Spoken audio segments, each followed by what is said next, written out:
안녕하십니까. 공장장 권한대행 이정열입니다.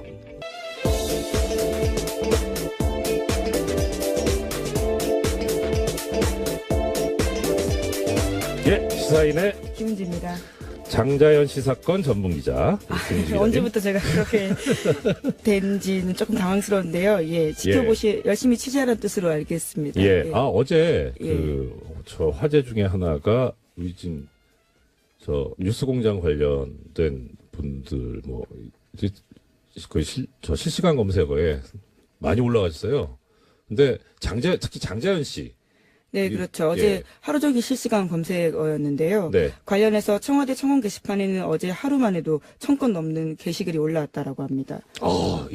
그 1000분이 동의를 했다는 게 아니라 1000건. 예, 그래서 글 자체가 1000건이 올라온 건데요. 이야. 특히 유력 인사에 대한 수사가 제대로 이루어졌는지에 대해서 규명해야 된다라는 네네. 목소리 커지고 있어서요. 예. 검찰 과거사위에서는 오는 1월 안에 장치 사건에 대해서 재수사 여부를 결정한다라고 합니다. 아니, 이 정도면 뭐 결정하셔야 되는 거 아닌가 싶은데요. 그런데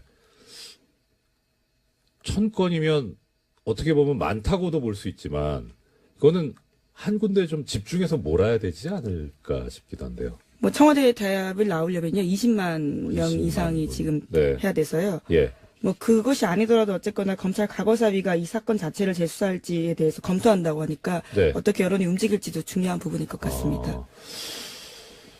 제 생각에는 이 장자연 씨 사건 전문 기자이신 왜 얼마 전에 네, 어쩌다가 계속 그렇게 됐습니다. 유시춘 전 장관께서 청와대 청원 게시판에 글을 올리셨잖아요. 예, 유시민 전 장관이요. 아, 유시친 선생님은 좀 유시민 이따가 너무 나오시죠. 좋아서. 예, 예. 죄송합니다. 예. 예, 유시민 전 장관께서 올려가지고 상당히 많은 호응을 얻으셨는데 그런 이제 전문가 분이 하시니까 많이 알려진 또 이제 말하는 네임드 분이 하시면 많이 좀 나온다. 네임드이신 우리 김은지 기자께서 청원 한번 하시면 어떨까요? 또 제가 네임드 이도도 아닌 뿐만 아니라요. 예, 기자는 뭐 기사로서 이렇게 또 보여드려야 되니까 열심히 취재하라는 격려를 알겠습니다. 굉장히 진짜 모르게 사적인 친분은 별로 없지만 여기서 이렇게 뵙는데 정말 존경스러워요. 갑자기 왜 이러시니까. 맞습니다. 제가 여러 가지 단점을 가지고 있는데 가장 큰 단점이 거짓말을 못하는 단점을 가지고 있습니다. 자, 오늘 이제 소식 전해주십시오. 네, 다스는 누구 겁니까? 라는 질문 뉴스공장에서 계속 던지고 있는데요. 이 답을 찾기 위해서 검찰이 본격적인 수사에 들어갔습니다. 검찰 수사는 투트랙으로 진행되는데요. 어제 서울 동부지검에서 출범한 수사팀 같은 경우에는 120억 원대 다스 비자금 조성 의혹을 수사합니다. 참여연대는 지난 7일에 신원불상의 다스 실소유주가 120억 원의 비자금을 조성했다라고 고발한 바가 있는데요. 또한 관련 의혹을 수사했던 정호영 전 특검 같은 경우에도 고발당했습니다. 이 사건은 공소시효가 50여일 남아 있습니다. 또 다른 갈래는 다스의 140억 원 투자금 반환 소송에 청와대가 개입했는지에 대한 서울중앙지검의 수사인데요. 검찰은 최근에 청와대 행정관 조사했고요. 또 어제는 관련 문건 폭로했던 시사인의 주진우 기자 참고인으로 조사했습니다. 이 사건은 검찰이 2020년까지 공소시효 있다라고 판단하고 있습니다. 네. 자, 이 장자연 씨 사건 전문이 김은지 기자님이시라면 또 이 다스 전문은 또 뉴스공장 아니겠습니까? 예, 이 뉴스공장이 제기한 문제 여기에 대해서 이제 공권력이 움직이고 있다. 그리고 또 한편으로 이건 좀 약간 가벼운 얘기인데 그 시사인 주진우 기자 정통 시사주간지 시사인의 주진우 기자 어제 참고인으로 출석을 하면서 자료를 이제 전달을 했다는 거잖아요. 네, 분홍 보따리 들고 나왔습니다. 예, 그 보자기에 싸가지고 가는데 그 표정이 제가 그동안 주진우 기자 보면서 맞닥뜨렸던 표정 중에 제일 행복하고 편안한 표정이었어요. 그래서 뭐 기자님들께서 취재하시고 기사를 쓰시면서 어떤 보람을 느끼고 하시겠지만 또 그런 것이 이렇게 결실을 맺어간다라고 하는 것도 상당한 뿌듯함을 느끼실 수 있겠다 싶더라고요. 네, 뉴스공장에도 가끔 들고 왔던 그 보따리인데요. 그 내용들이 이제 검찰에도 참고 자료로 내게 된 겁니다. 네, 항상 선도적으로 움직이는 뉴스공장 정말 훌륭합니다. 제가 공장장 권한 대행이긴 하지만, 네, 근데 정말 참 존경스러운 또 방송이죠. 자, 그러면 이제 다스는 누구 겁니까? 거의 다 모르시는 분은 거의 없는데, 그런데 이제 엊그제 이 고발을 제기했던 참여연대 측에서 안진걸 사무처장이 나와가지고 그런 얘기를 했습니다. 아까 김 기자님께서 신원불상이라고 하셨는데. 네, 근데 그렇죠. 성명불상자라고 하면서 예. 이 성명불상자가 누구인지를 검찰이 한번 맞춰보세요라고 하는 그런 의미라고 이렇게 말씀을 하셨으니까. 그러면 누구나 거의 다 짐작하고 있는, 그분에 관해서는 어떤 반응이 있는지. 네, 관련된 예. 뉴스가 어제 MBC가 보도했는데요. 네네. 미국에서 다스의 하청 용역업체를 운영하고 있는 김 아부개 씨의 인터뷰를 인용했습니다. 네. 인터뷰를 보면요. 2014년 9월 달에 이명박 전 대통령이 엘레베마주 몽고베리에 있는 다스에 들렀다라는 겁니다. 이 지역에선 다들 알고 있다라고 하는데요. 그 사람의 멘트에 따르면 이렇습니다. 자기 다스 보고 싶으니까 온 거다. 대통령 때는 못 오고 차려도 온 거 보고 싶은 거예요. 라는 건데요. 자기 다스. 네, 뭐 그분의 인터뷰 네. 말입니다. 그래서 플로리다에 가기 전에 애틀란타에서 며칠 머물렀는데 그때 이명박 전 대통령이 차 타고 서너 시간 거리에 있는 다스 미국 법인에 조용히 갔다라는 겁니다. 당시 미국 법인의 등기이사 3명인데요. 네. 그중에 한 사람이 이명박 전 대통령의 아들인 이시영 씨입니다. 참.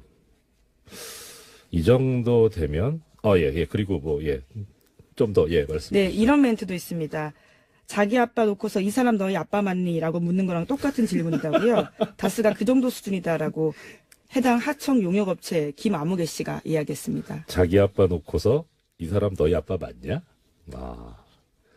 홍길동도 아닌데. 참. 그 정도로 명백하다는 말씀이신 거죠. 예.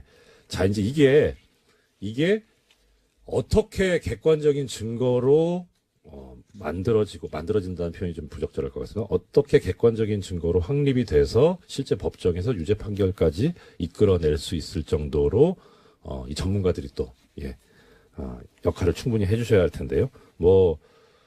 정말 이렇게 이 비전문가들, 일반인들이 이렇게 많이 자료와 정보를 제공해 주고 있으니까 당연히 올바르고 실질적 진실에 맞는 결과가 나오지 않을까. 이건 기대해봐도 좋을 것 같습니다. 또 다른 소식은요? 네, 이건희 삼성전자 회장의 차명 계좌가 또 발견됐다라는 MBC 보도가 있는데요. 사정당국 관계자의 발언을 인용했습니다. 네네. 최근 삼성 이건희 회장의 차명 계좌에서 2천억 원 규모의 비자금을 추가로 발견했다라는 건데요. 이 관계자에 따르면 추가 비자금은 은행의 예금 계좌가 아닌 주식 계좌 20여 개가 흩어져 있고 이 회장이 아니라 삼성의 전현직 임직원 명의였다라는 겁니다. 이 같은 경우에는요, 지난 5월 달에 유명 인테리어 업체에 대한 경찰의 압수수색 때문에 드러나게 된 건데, 네네. 이건희 회장의 비자금 다시 한번 물망에 오르게 된 겁니다. 아니, 어떻게 하다가 다른 거 뒤지다가 이게 나오게 됩니까? 네, 계속해서 세금 탈루 문제가 있었는데요. 이와 관련해서 시공 이력과 고객 장부를 뒤지다 보니까 거기까지 가게 된 거다라고 합니다. 여기 이 업체는 그러면은 고객이 삼성이었다는 겁니까? 예, 그렇죠. 야, 부럽다. 예, 물론 당시에는 이 회장 자신도 가족도 아닌 제3자의 수상한 이름이 있었다라고 하는데요. 네. 찾아가다 보니까 네. 이건희 회장 쪽이었다라는 겁니다. 그럼 이분은 몰랐을 수도 있겠네요. 그건 그렇고. 자, 그러면 우리가 이제 약간 궁금해하는 거는 그거죠. 도대체 재산이 얼마지? 그 중에 차명은 얼마지? 하는 그런 생각이 드는데 대략 지금 김 기자님께서 아마 파악하고 계신 규모는 어느 정도 됩니까? 네, 2008년에 조준웅 특검이 찾아낸 적이 있는데요. 네. 네, 그때만 하더라도 4조 4천억 원에 달했다라고 합니다. 그런데 4조? 예, 4조가 넘습니다. 헐. 예, 차명 재산만 그러한데요. 그것도 차명. 예, 그렇죠. 헐. 예, 그런데 그러니까 어제 MBC에서 보도한 것들은 그 외의 재산이 더 있다라는 거고요. 예. 오늘 아침 한겨레 신문 같은 경우에는 최소 5천억 원 이상의 비자금이 추가로 확인됐다라고도 보도했습니다. 그러니까 금액이 계속해서 올라가고 있는 겁니다. 그럼 차명만 또 최소 5천억이 추가 비자금이 확인됐다고 5천억 원, 5천원만 있으면 순댓국을 먹을 수 있는데 5천억이면 감이 안 오는. 예, 너무 많은 돈이어서 사실 감이 오지 않는데요. 예. 그런데 한겨레 신문에서 또 눈에 띄는 내용이 있습니다. 경찰이 계속해서 수사를 하고 있는데 최근에 법원에서 삼성 임직원 개개인의 계좌 추적을 위해서 추가 압수수색 영장 발부해달라고 했는데 이것을 기각했다라고 합니다. 이거를 지금 말씀하시면 안 되고 공장장님 계실 때 말씀하셔야 제가 한 번이라도 더 영장 출연할 해설을 텐데. 해주시는데요. 예. 참 갑갑하죠. 네, 그리고요. 네, 그래서요. 이것은 이제까지 2008년 말씀드렸던 것처럼 조준웅 특검 때 찾았던 돈과 다른 것들이어서요. 계속해서 비자금 규모가 얼마나 늘어날지는 아직까지도 가늠이 안 되는 상황입니다. 예. 뭐 총수란다. 네, 공장장이죠. 읽어가지고. 예, 직업이 여러 개입니다. 예, 공장장께서 제작했던 저수지 게임 있지 않습니까? 뭐 애청자 여러분들께서도 많이 들어오고 아시겠지만, 이 저수지 게임이 이제 이명박 전 대통령의 어떤 그 재산 형성과 관련된 그런 건데, 이 저수지가 또 삼성의 저수지는 또 따로 있을 테니까. 근데 정말 저수지라는 말이 어울리지 않나. 이거 뭐, 차명만 4조면 실제 전 재산은 얼마일까요? 그리고, 마음속으로는 그것이 우리, 국민들이, 뭐, 저도 사실 지금 보이는 라디오로 영상을 보이는 라디오 아니죠? 영상이 따로 올라가는데 보시면 제 뭐 노트북이라든가 뭐 폰이라든가 다 그 계열 제품이거든요. 이렇게 사랑하는, 애정하는 그런 기업인데 이게 적법하게 정당하게 재산이 형성되었을 거라고 믿습니다.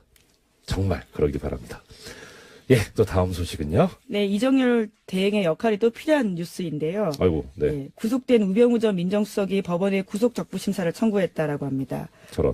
구속적부심은 구속이 합당한지 법원에 다시 한번 판단을 맡기는 절차인데 뉴스공장에서도 몇 번씩 전해드린 바가 있습니다. 네, 그렇습니다. 우 전 수석의 검찰의 세 번째 구속영장 청구 끝에 구속된 지 열흘 만에 이런 행위들을 한 건데요. 우 전 수석은 지난해 7월 달에 추명호 전 국정원 국익정보국장에게 자신의 비리 의혹을 감찰 중이던 이석수 전 특별감찰관 등에 대해서 불법 사찰하고 지시한 그 결과로 비선 보고받은 혐의로 구속된 바가 있습니다. 네.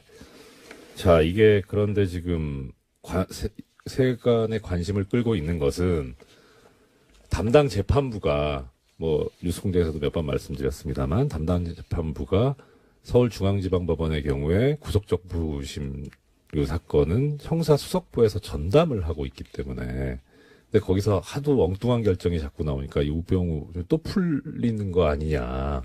근데 보도에 의하면 이 담당 재판부가 바뀌었다라는 거죠. 네, 신강렬 부장판사가 우 전 수석과 대학 사법연수원 동기여서 사건 재배당을 요청했다라고 합니다.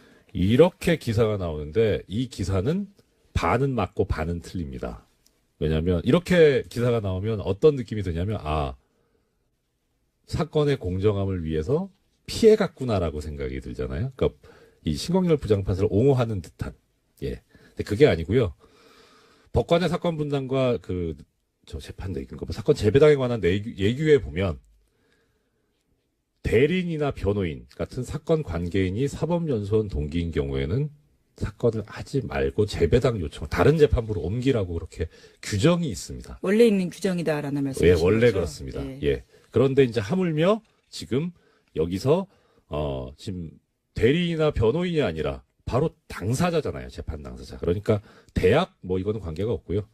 사법연수원 동기인 게 그 요건에 해당이 됩니다. 그래서 넘어간 건데 자, 이제 또 재밌는 것은 그럼 이렇게 해서 재배당을 하는 경우에 보통은 어디를 가냐면 대리재판부라는 곳이 다 법원마다 재판부마다 지정이 돼 있습니다. 언제냐면 뭐 휴가를 가거나 갑자기 뭐 이렇게 일이 터졌다거나 할 때 그때 그 담당 재판부에 결혼이 생겼다 그래서 재판을 안 할 수는 없잖아요. 그러니까 이 경우에는 그러면 대리하는 재판부를 다 지정을 미리 해놓습니다.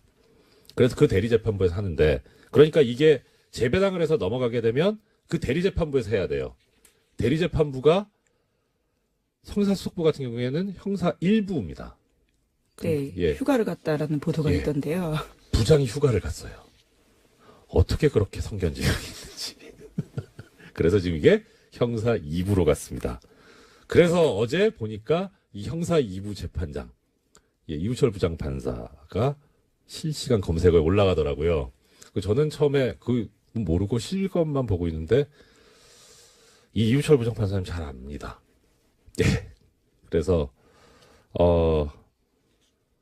뵌지는 좀 됐어요. 뵌지 뭐 제가 법원 퇴직하고 뵙지는 못했는데 일단 뭐 많이들 궁금해하시죠. 어떻게 될 것 같냐? 저는 점쟁이가 아니라서 뭐 예측 전문, 예상 전문 이런 건 아닌데 이우철 부장판사가 제가 알고 있는 모습 그대로라면 이 우병우 전 수석의 구속적부 심사 청구는 기각될 겁니다. 이분은 스타일이 정말 법대로 합니다. 그리고 법대로 하는데 그게 어떤 형태로 나타나냐면 개인의 자유와 권리 이쪽을 가급적 많이 보장하고 옹호하는 쪽인데요. 싫어하는 게 뭐냐면 권력을 사적으로 쓰는 겁니다. 이 지금 우병우 전 수석 같은 경우에는 그런 얘기 나오잖아요. 민정수석으로서의 권한을 사적으로 이용해서 자신을 사찰하는 사람을 역사찰하는 거잖아요. 그렇기 때문에 상당히 근데 문제는 뵌지 좀 돼서 그 이후에 혹시 생각이 바뀌었을까 하는 걱정이 있습니다. 아무튼 사실 이게 사법 신뢰도를 저하하는 발언이어가지고 좀 조심스럽긴 한데요. 뭐 현실이긴 하니까 어쩔 수 없다고 말씀을 드리는데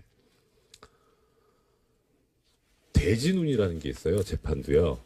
그러니까 이게 뭐 이렇게 가급적 이거 고귀한 품격 있는 방송에서 이런 용어 쓰면 안 되는데 재판부 운빨. 제가 본 중에 재판부 운빨이 제일 좋았던 분이 김용판 전 서울지방경찰청장입니다. 그쪽 계열만 잘 타고 갔어요. 네, 2012년에 대선 개입 혐의로 재판을 받은 바가 있죠. 올무죄 나왔죠. 근데 정말 어떻게 이런 진짜 운이 정말. 네, 그리고 나서 출마 선언까지 했었죠. 그렇죠. 경선을 통과하지 못했었습니다. 그랬었죠. 그런데 이제 이 재판부 운빨이 안 좋은 분 중에 또 한 분이 제가 기억하는 두 분인데요. 한명숙 전 총리, 그다음에 정봉주 전 의원. 정말 재판부 운빨이 안 좋았습니다.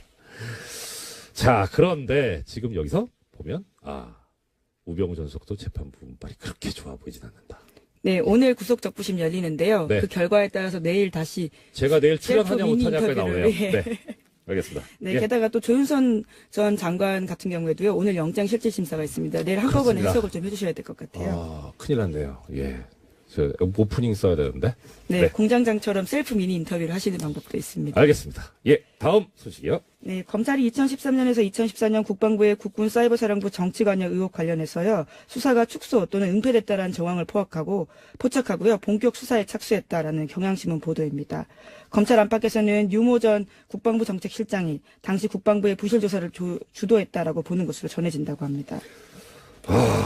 참, 이 군 문제는 접근하기가 쉽지가 않은데 계속 이렇게 나오는데, 어떻든 지금, 이 얘기는 김관진 전 국방부 장관이 새 혐의로 조사를 받을 수 있다. 이게 상당히 희망적인 얘기 아닐까 싶네요. 그 가능성이 커지고 있다라고요. 오늘 네. 아침 경향신문이 보도했습니다. 네. 자, 시간이 한 3분 남았는데, 우리 장자연 씨 사건 전문 기자이신 김은지 기자님 계시고, 그다음 다스 사건 전문 방송인 뉴스공장에 있는데, 저도 대행시켜 주신 김에 제가 그거 냈잖아요. 삼성 언론장학생 전문이 얼떨결에 돼버렸는데, 그 말씀 오늘 드려야지, 안 그러면 애청자님들한테 혼날 것 같습니다. 약속을 해서요. 지금, 어제 제가 잠깐 말씀을 드렸었는데, 그저께 처음 말씀을 드리기 시작해서 약간 좀 기대 반, 포기 반 했었긴 했어요. 마음속으로는. 근데 그제가 이제 휴일이었으니까 어제 보도가 나오겠냐 싶었는데, 어제 뉴스공장이 상당히 뜨거운 반응이 돼 있었었는데, 기사가 하나도 안 나왔어요. 삼성 언론장학생. 애청자 여러분, 지금이 아니더라도 한번 삼성 언론 장학생이라고 한번 포털에서 검색해 보십시오. 그러면 기사가 하나도 없습니다. 그런데 블로그나 SNS는 너무나 뜨겁습니다. 이게 과연 제대로 된 보도냐 하는 그런 생각이 드는데요. 오늘 시간이 1분 남아서 하나만 말씀드릴게요. 재미있는 기사가 하나 있습니다. 아까 제가 미디어 오늘 그 여론조사 관련해서 말씀드렸었잖아요. 미디어 오늘이 지금 언론인들이 돈을 받고 이렇게 가는 그런 거에 대해서 한번 비판을 했던 기사를 실었던 적이 있습니다. 2005년에. 근데 2005년에 그 기사가 쭉 실리고 재미있는 것은 그 마지막에 보면 96년부터 2005년까지 사이에 그 삼성 언론재단에서 해외 연수를 보낸 언론인 명단을 실어요. 이 기사 자체는 2005년 8월 24일 날 미디어 오늘에 실린 제목은 삼성 언론재단 최대 연 5억 원 해외 연수 지원이라는 기사고, 근데 뭐 기사 자체는 그렇고, 맨 마지막에 보면 관련 기사로 삼성 언론재단 해외 연수 언론인 명단이 실려 있는데, 이 링크를 클릭하잖아요? 기사가 삭제돼 있습니다. 거참, 왜 그랬을까? 궁금합니다. 예, 지금까지 장자연 씨 사건 전문기자 시사인의 네, 김은지였습니다. 감사합니다. 네, 고맙습니다.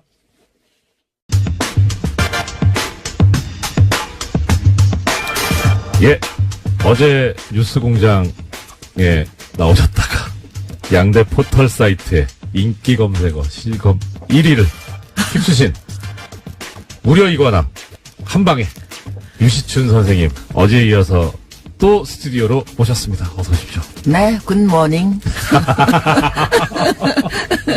우리 선생님께서는요, 다 멋있으신데, 제일 멋있으신 게 이렇게 쿨하신 거. 너무 멋있습니다.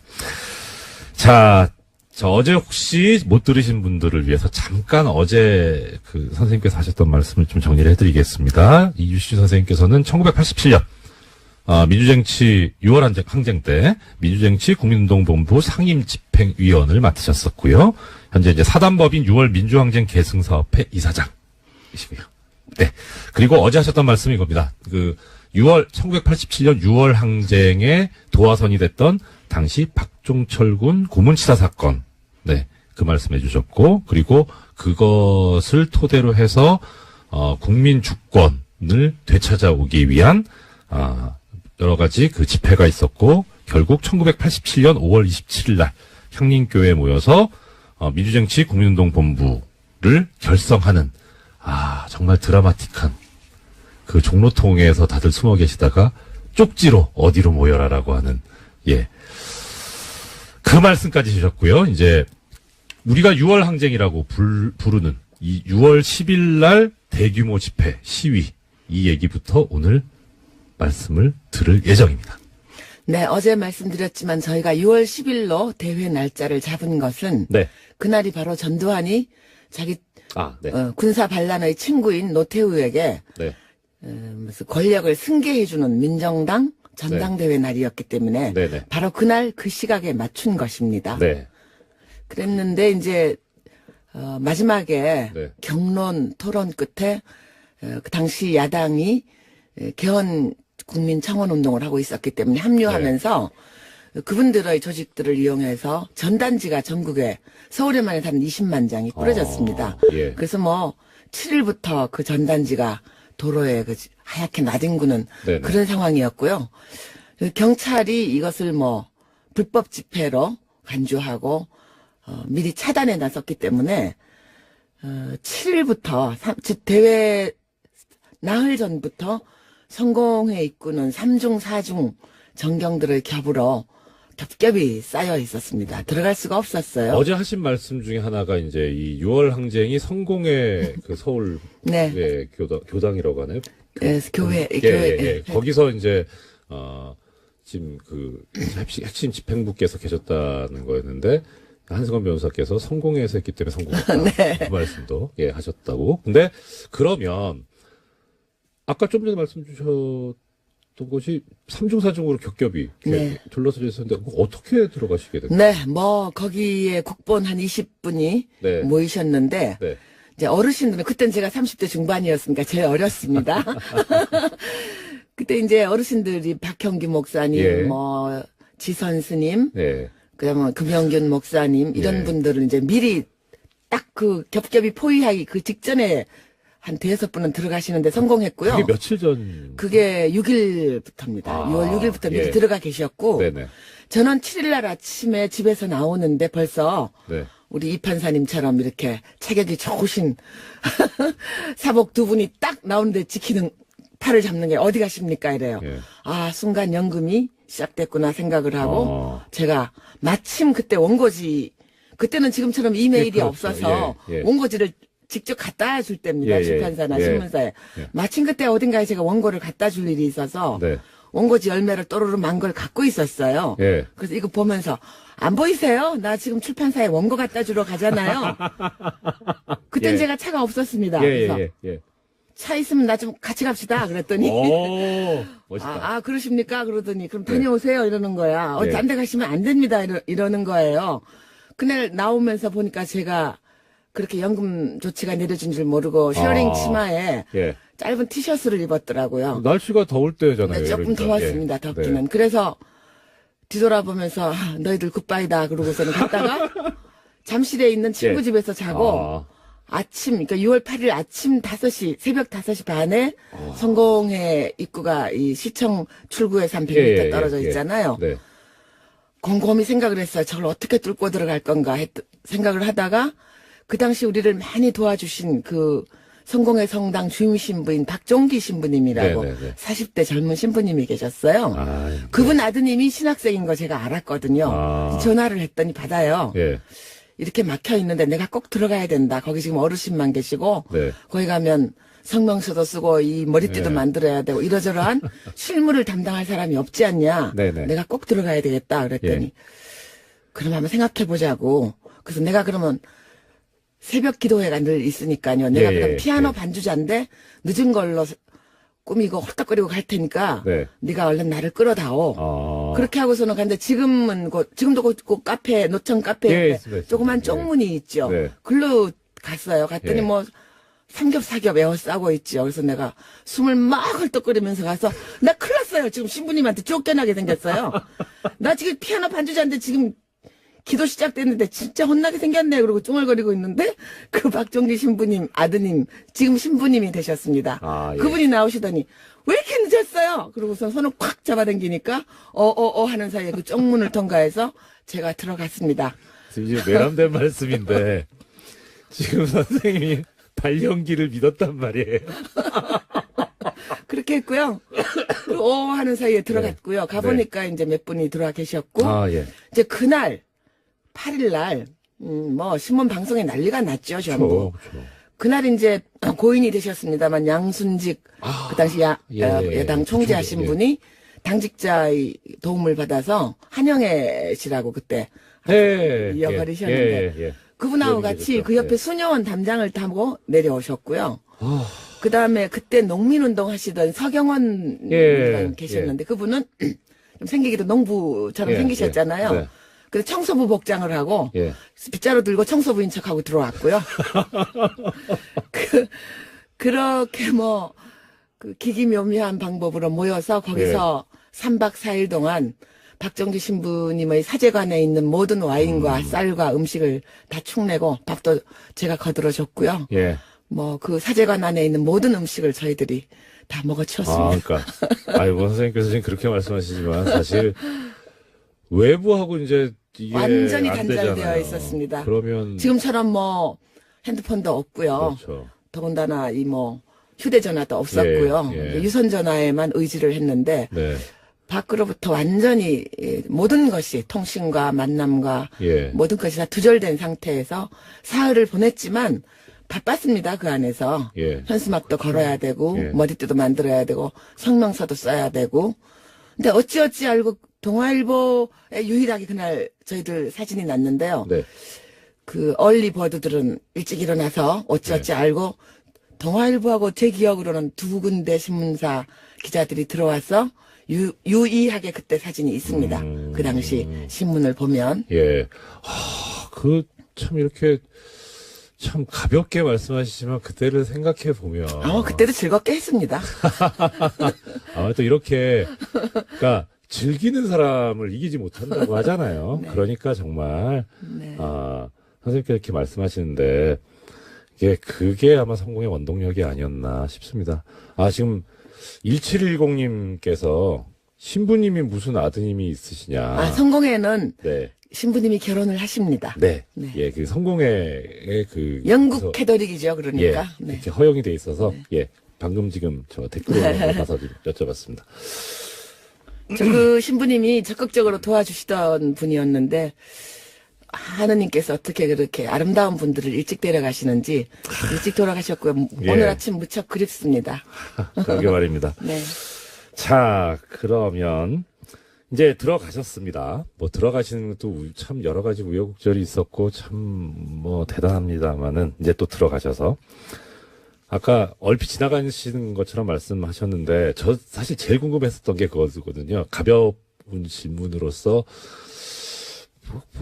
보통 이쪽 일 하시는 분들이 약초를 참 많이 드시고 좋아하시는데 어떠셨을까 했는데, 먼저 말씀을 하셨어요. 근데 와인이, 신부님들이 와인은 좀 드시더라고요. 그래서, 네. 그게 혹시 미사주로 쓰이는 기 때문에 죽겠다. 많이 갖추고 있다고 그럽니다. 아니, 그럼, 성공회도 예배라고 하나요? 예배 드리죠. 예. 네네. 그 예배. 주일 드릴 때 예배를 드리죠. 써야 되는 와인인데, 그건 어떻게 해결이 됐나요? 이해는 생략하겠습니다. 죄송합니다. 너무 질문이 깊게 들어간 것 같습니다. 자, 그러면 가셔서 이제, 여러 가지 얘기 중에 그런 말씀을 들었습니다. 성공의 그 성당 종로에 올라가셔서 네네. 종을 42번을 치셨다. 네네. 네, 그날 상황을 말씀을 드리자면, 잠시만요. 그게 며칠 상황이에요? 10일 10일. 12시 6월 정오에, 정오에. 네, 기사에는 보면은 오후에 쳤다는 얘기인데 12시예요. 네.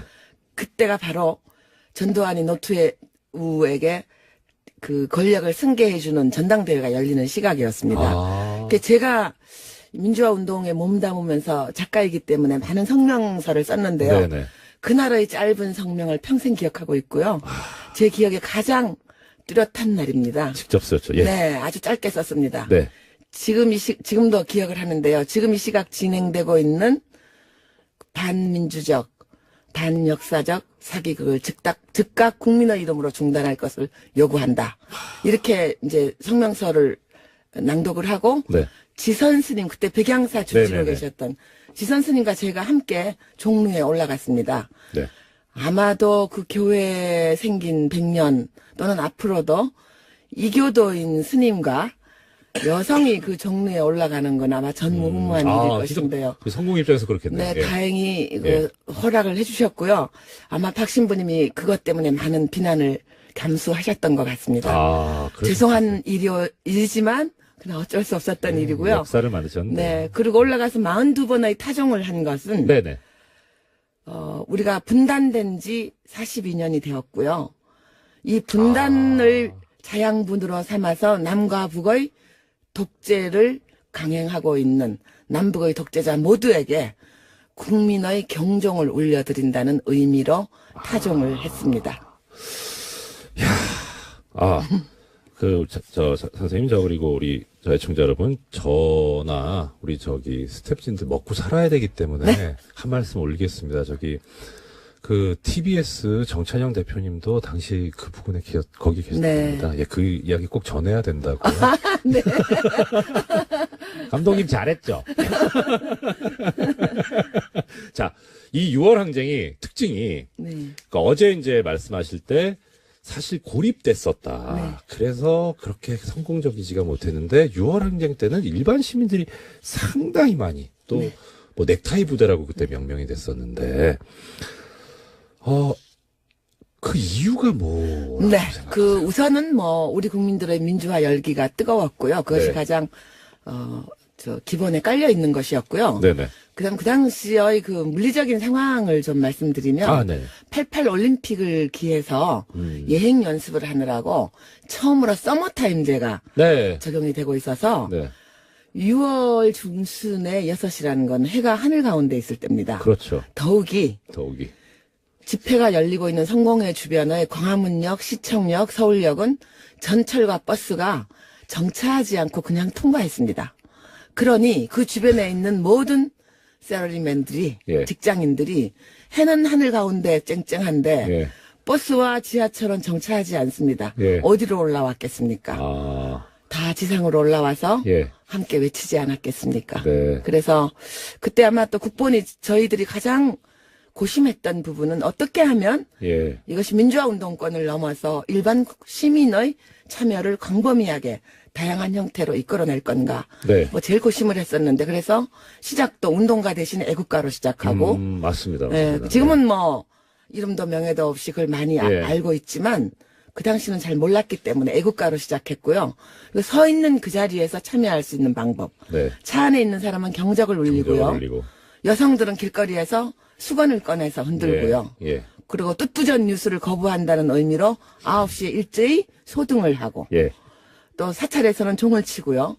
이런 그 국민 여러분들이 생업 현장에서 참여할 수 있는 다양한 참여 방법을 개발한 것도 그렇죠. 주효했다고 그렇죠. 봅니다.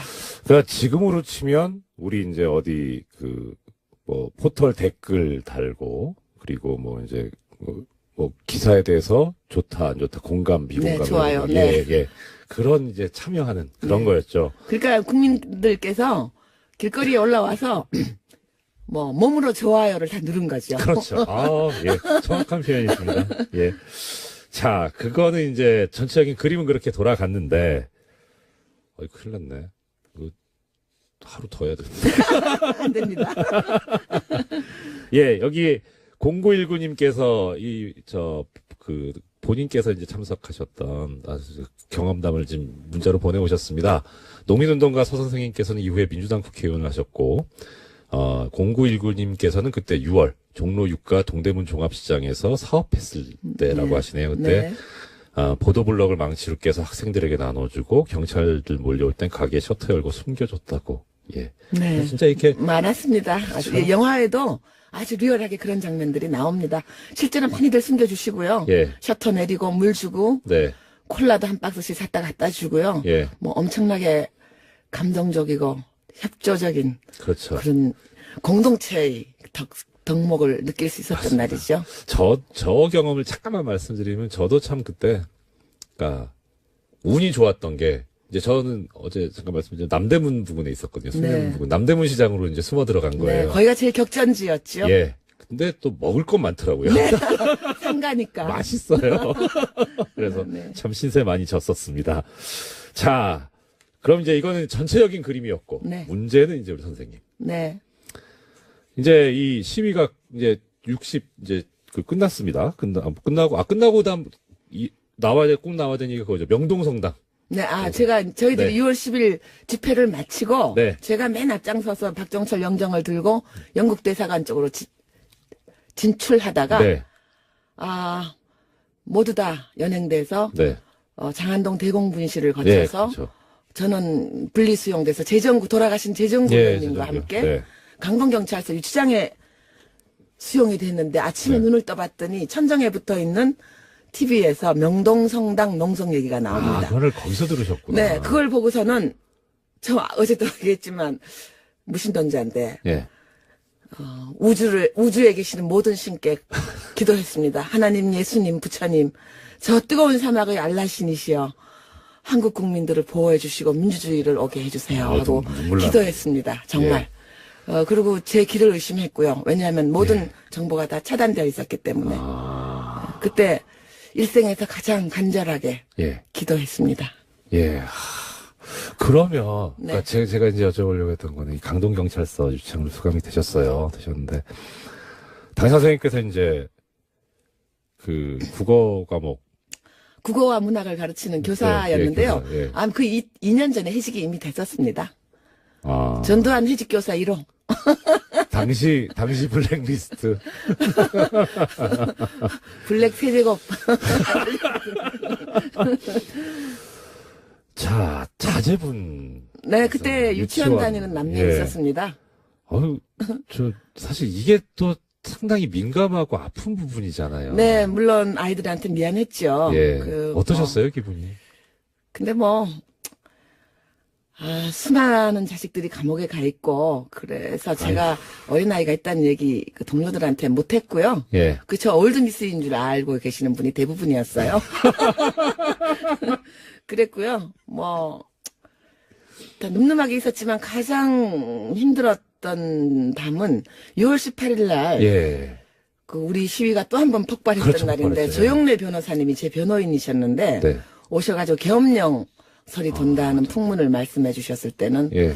등골이 좀 오싹했고요. 예. 실제로 계엄령을 준비를 했었고요. 전두환이. 예. 그때는 아이들을 못 보는 게 아닌가 하는 아주 무서운 공포도 잠깐 잠겨 있었습니다.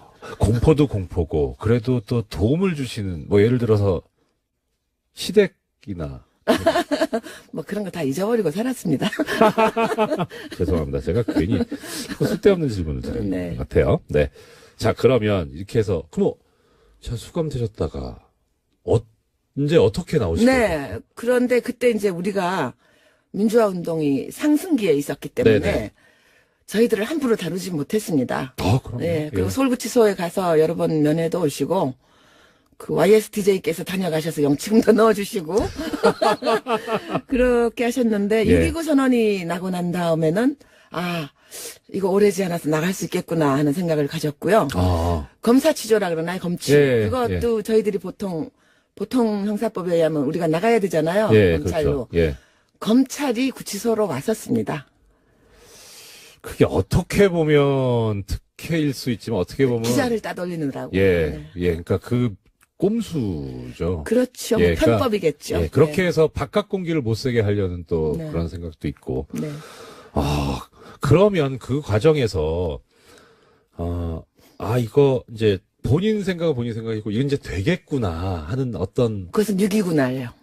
6.29 네. 선언이 나던 날, 네, 우리가 어쩌면 징역을 살지 않을지도 모르겠다. 예, 재판을 닫지 않고 나갈 수도 있겠구나. 예, 예. 라는 희망을 가졌고요. 예. 그것이 현실화되었습니다. 그리고 나온 것은 이한열 장례가 있던 그 전날 나왔습니다. 그래도 좀 예. 더 계셨었군요. 예. 그 전날 나와서 처음 간 것이 연세대학교 이한열 네네. 장례식장이었습니다. 네. 너무나 감격적이었습니다. 그때 그러면 그러니까 우리가 이기겠구나라는 생각이 드셨던 어떤 지점이랄까 때는 언제쯤? 6월 18일 날 계엄령 풍문이 돌았을 때는 너무 공포스러웠고요. 무서웠고, 예. 뭐 광주에서 그런 학살을 감행한 집단이니 무엇을 못하겠습니까? 맞다. 근데 제가 보기에는 그때 계엄령 다 시나리오가 있었는데 네. 미국이 모종의 역할을 했던 것 같고요. 예. 그럼에도 불구하고 제 생각은 뭐 미국이 갑자기 천사가 되어서 그런 것이 아니라 우리 국민의 민주화 힘이 우리 국민이 전국 37개 도시에서 500여만 명이 쏟아져 나온 그 물리력이 전두환이 구사할 수 있는 모든 군대, 경찰을 비롯한 모든 물리력보다 더 컸기 때문에 안 한 것이 아니라 계엄령을 못한 것이라고 봅니다. 사실 이렇게 이끌어주신 분께서 이렇게 국민들 칭찬해 주시니.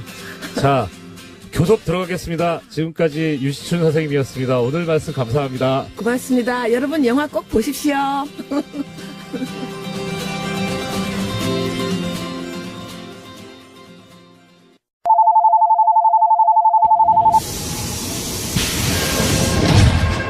줄임문 닫습니다. 닫습니다. 김어준의 뉴스 공장. 네. 제가 청취자로서 이 시그널 음악을 들을 때 몸에 전율이 오거든요. 예. 그분이 나오시는구나. 설명이 필요 없는 코너. 뉴스공장 최고의 인기 코너. 노르가즘.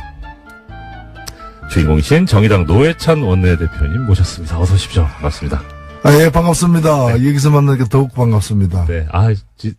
따로 말씀을 의원님하고 나눠보기 처음인 것 같습니다. 지금 먼발치 인사만 계속 드리고. 저도 뭐 지면이나 이런 걸 여러 가지 많이 접하겠는데, 네. 오늘 실물을 보게 되니까 더 감격스럽습니다.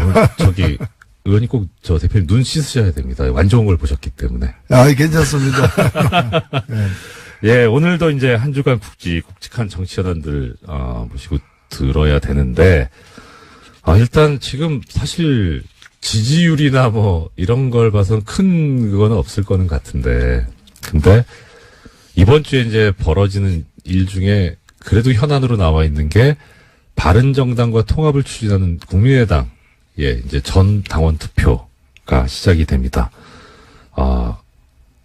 어떻게 될 것 같다까지는 모르겠어도 어떻게 봐야 되는지 좀 말씀을 들었으면 싶습니다.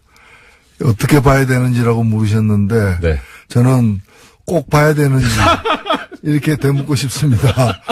안 보고 싶은데, 또 보이니까 할 수 없이 보게 되는 참 괴롭죠. 예. 거참. 네. 지금 일단은 실시한다고 하니까 실시가 되겠죠. 네.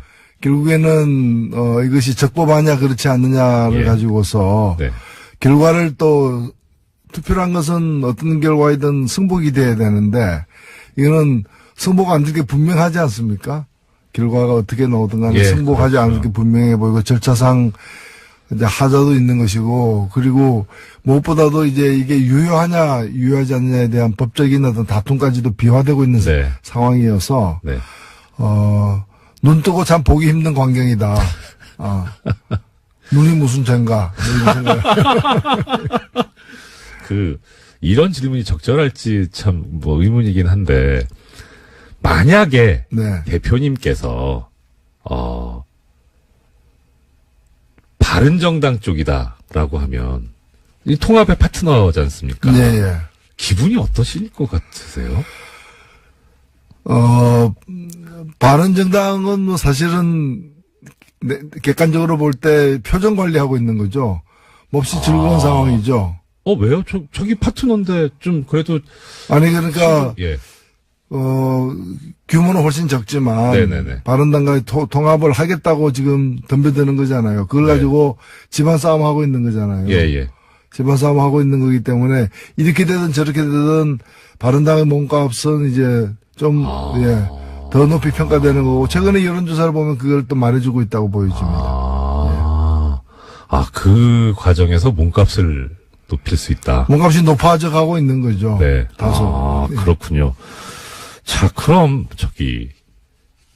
이든 저든 하여튼 통합이 된다고 쳤을 때, 여론조사에 의하면 2당까지 될 수 있다. 근데, 예. 그럼, 방금 이제 통합이 될 수 있다고 말씀하셨는데. 아니, 된다면요. 예, 된다면. 예. 근데, 통합에 이르는 과정이 이제 험난할 것 같아요. 네네. 이제, 고난의 행군으로 보여지는데. 고난의 행군. 일단은, 전 당원 투표를 한 거는 지금 이제, 안철수 대표에 대한 이제, 예. 재신임 투표거든요. 네네. 명목 자체가. 예.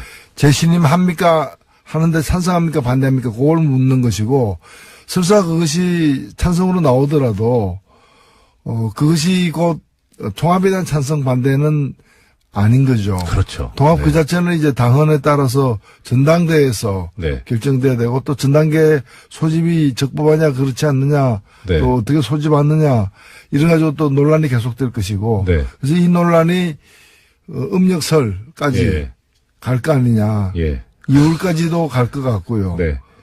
이 과정은 어쨌든 간에 또, 그런 어떤 컨벤셔널 걸 갖게 되는 거죠. 네. 네. 갖게 되는 거고, 그런 점에서 보자면은,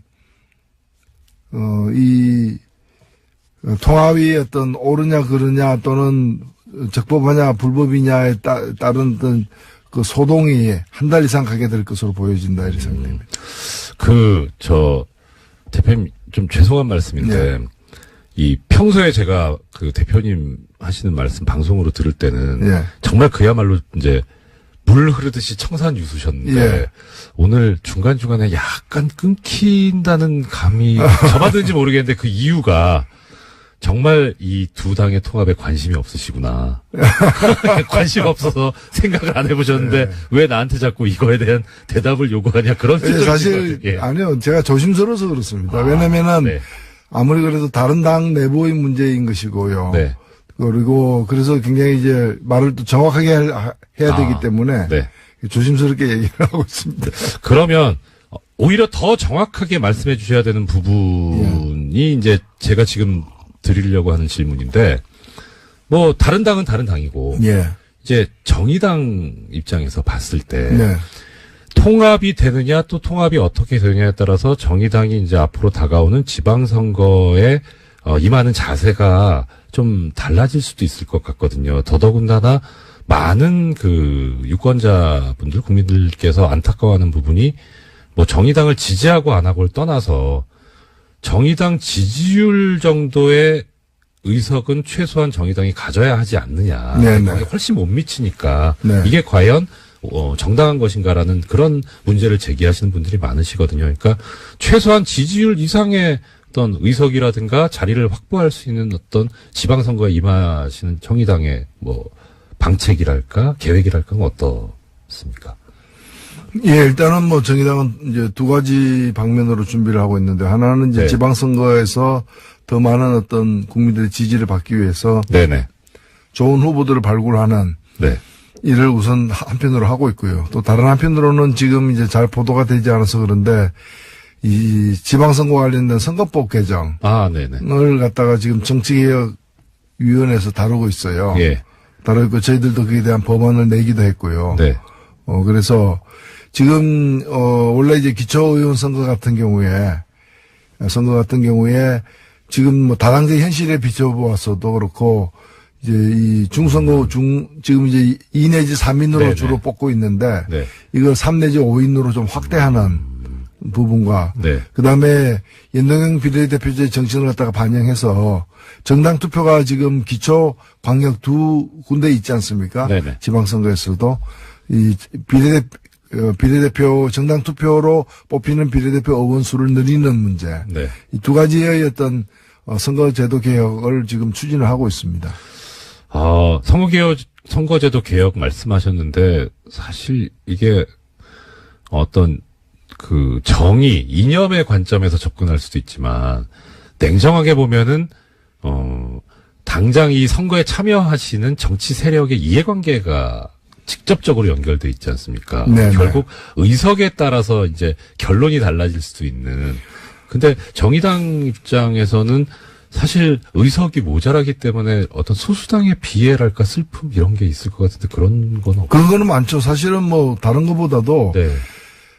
정치권의 이해관계가 엇갈리는 것은 사실입니다. 네네. 그리고 결정은 법률 개정으로 나타나기 때문에 정치권에서 결정하는 것 또한 사실이고요. 네. 그러나 냉정하게 우리가 봤을 때 누구의 이해관계가 엇갈리냐? 국민의 이해관계가 엇갈리는 거죠. 왜냐하면 투표권은 국민에게 있는 것이고 네. 권력은 국민으로부터 나오는 것인데 네.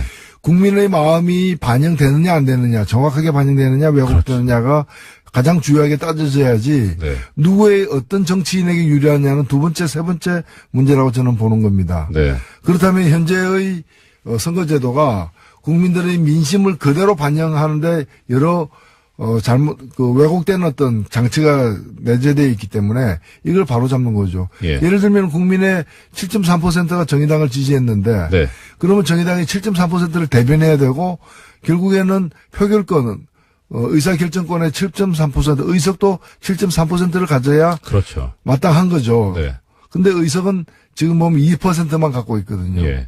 7.3%를 가 지지했는데 2%를 대변하게 되면은 그럼 지지한 분들 중에 3분의 2 이상을 대변 못하게 되는 거지 않습니까? 그렇죠. 예. 이거는 민심에 왜곡되는 거죠. 네. 그래서 이런 걸 푸는 것이 선거법 개정이기 때문에 이것은 그거는 정의당에 유리한 거 아닌데 정의당에 유리한 게 아니라 정의당이 원래 가져야 될 걸 가지는 거죠. 네.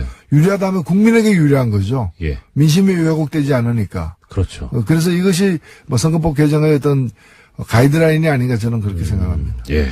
이런 가이드라인이 실제 구체적으로 현실로, 이루어져야 되는데,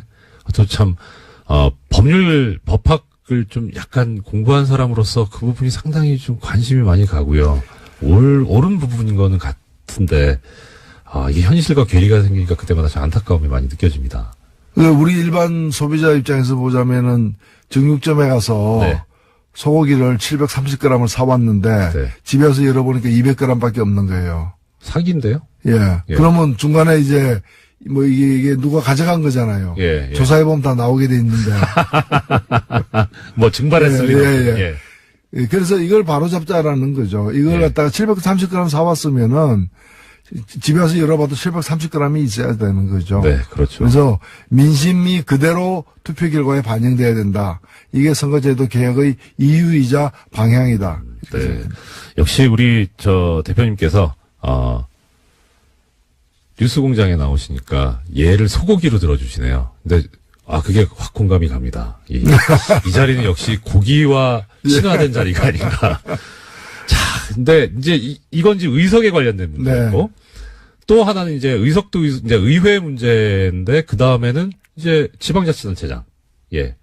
이 정의당 관련해서 가장 큰 관심 그겁니다. 네. 뭐 당연히 예상하시겠지만 이 질문을 심상정 전 대표께서 경기지사에 나오시는가. 그다음에 지금 현재 대표님께서는 지역구가 창원이시지만 예. 원래 이제 서울이셨잖아요. 그래서 서울시장 혹시 도전을 하시는가? 아니면 뭐 지금 지역구대로 경남도지사에 도전하시는가? 예, 궁금합니다. 예, 뭐 정의당은 당원들이 전당원 네. 투표에 의해서 이제 공직 후보자들을 결정하기 때문에 네. 당원들의 마음에 달려 있다. 네. 이렇게 우선 말씀을 드리고요. 에이, 대표님 손 놓고 계실 건 아니잖아요. 근데 저는 뭐 지금 아시다시피 제 지역구가 경남 네. 창원입니다. 네네. 창원이기 때문에 제가 뭐 타 지역에 지방선거 후보로 나선다는 것은 네. 그건 좀 안 맞는 일이죠. 네. 저는 그렇게 생각을 합니다. 예. 그러면 일단 경남도지사는 탈락. 확정 짓기는 또 좀 이른 거 아닌가 싶은데 그러면 아직 심상정 전 대표님의 경기지사 출마라든가 노회찬 대표님의 서울시장 출마는 아직 유보. 제가 유보하는 게 아니고요. 네. 예. 예. 뭐 아직 시간이 있으니까 이제 좀 더 심사숙고하셔가지고 좋은 말씀을 주시지 않을까 싶습니다. 정의당 말씀 잠깐 들어봤고요. 또 하나 이제 관심 있는 정치권 뉴스가 이건 관심의 대상이라기보다 참 일종의 흥미 비슷하게 나오는데 자유한국당 윤리위원회가 유여의 최고위원을 제명하기로 했습니다. 제명 이유가 막말, 해당 행위.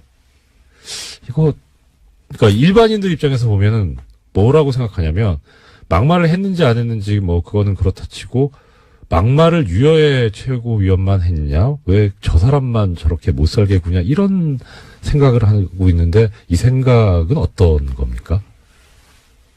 또 대표님께서 보시는 어떤 이 자유한국당의 내분. 예, 자유한국당 윤리위원회가 누군가를 제명해야 한다면은 네.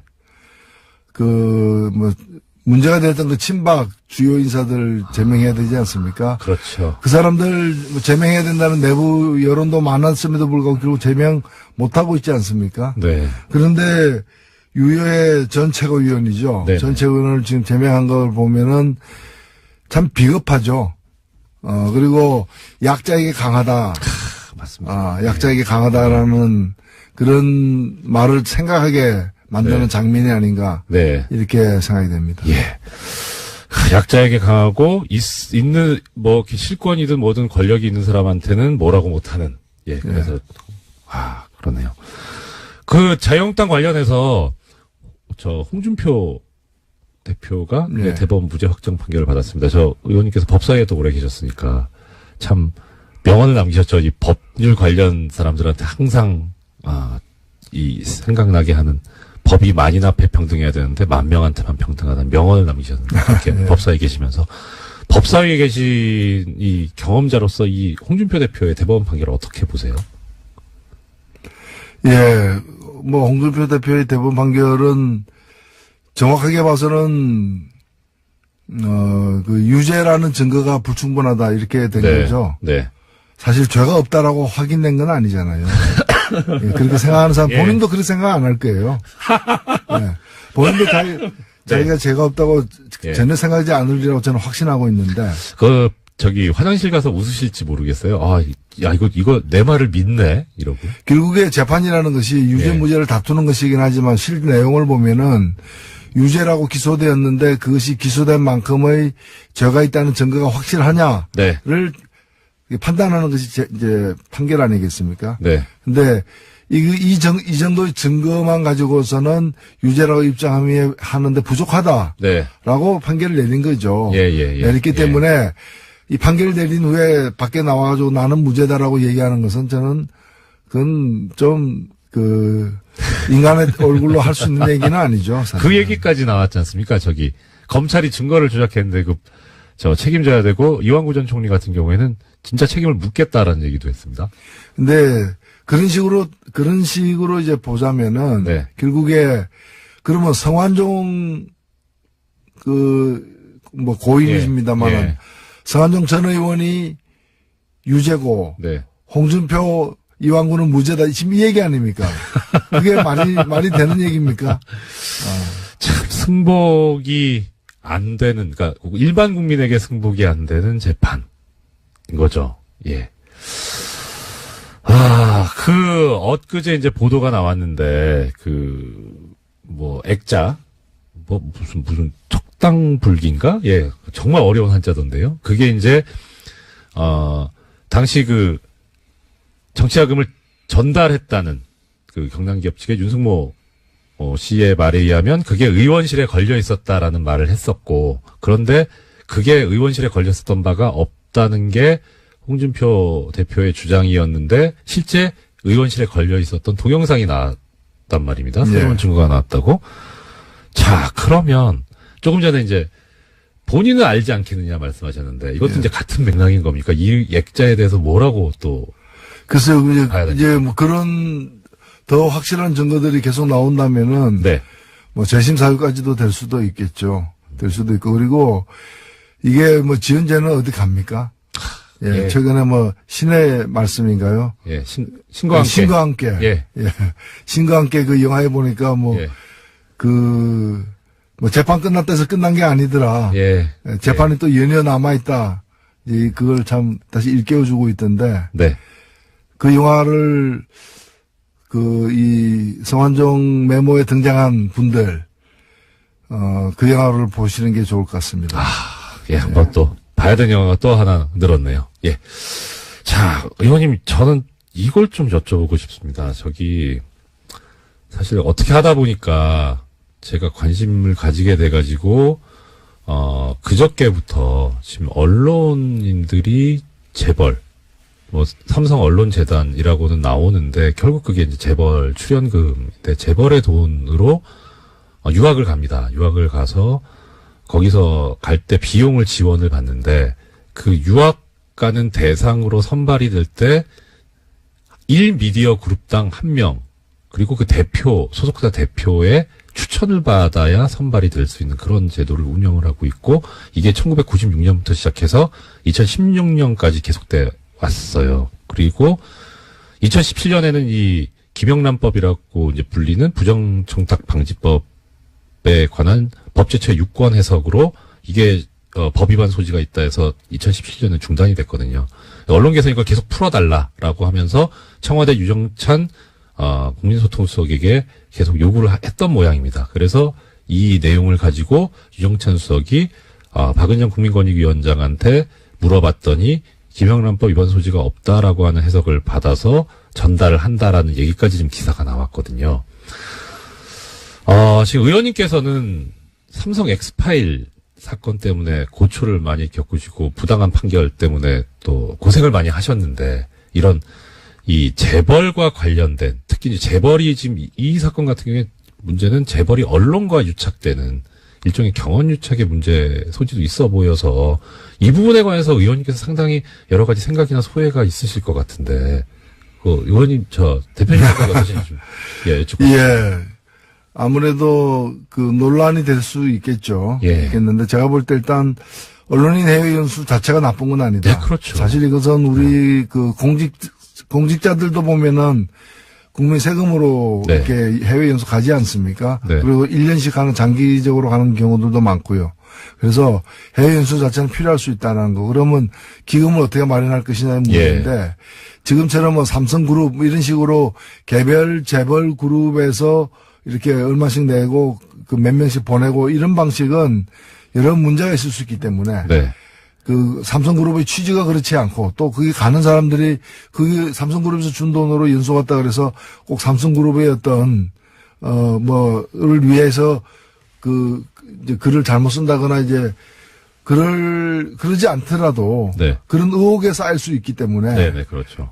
저는 그런 방법은 좀 올바르지는 않은 것 같고, 그런 방법은 이제 좀 단절될 필요가 있지 않느냐. 네.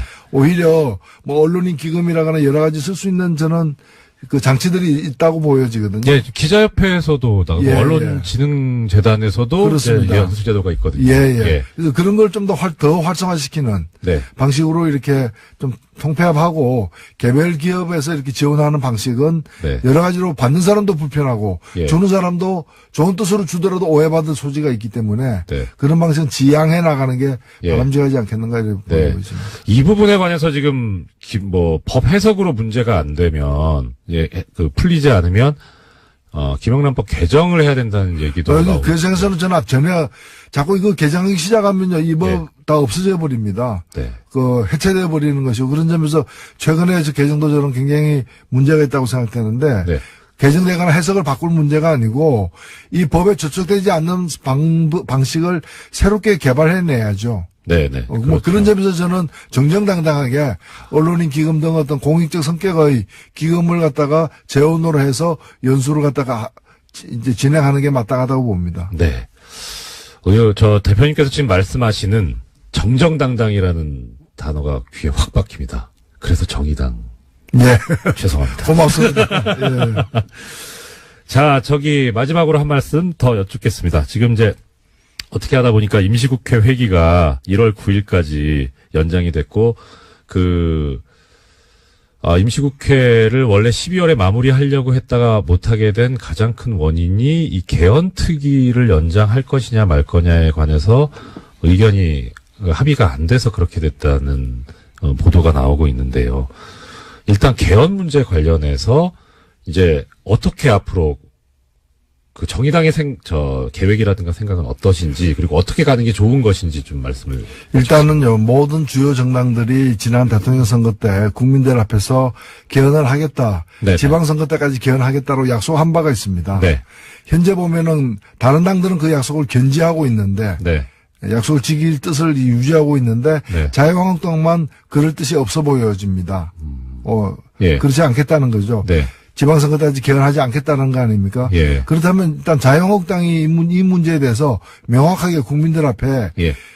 그 뜻을 밝혀야 됩니다. 네. 뜻을 밝혀야 되고, 만약에 약속을 지키지 못하는 거라면 사과를 해야 되고요.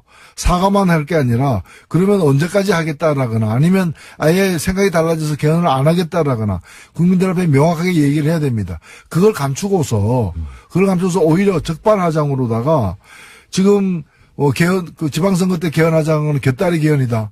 아니, 그렇게 곁다리 개헌이라고 얘기하는 자신은 그 약속을 안 했습니까? 그러니까. 사인까지 한 사람 아닙니까? 그래서 국민들 앞에 당당하게, 개헌에 관련된 자신들의 어떤 입장을 밝히고 그것이 과거의 약속을 어긴 것이라면은 마땅히 무릎 꿇고 사과를 하는 게 우선입니다. 그 다음에 문제를 풀 문제죠. 예.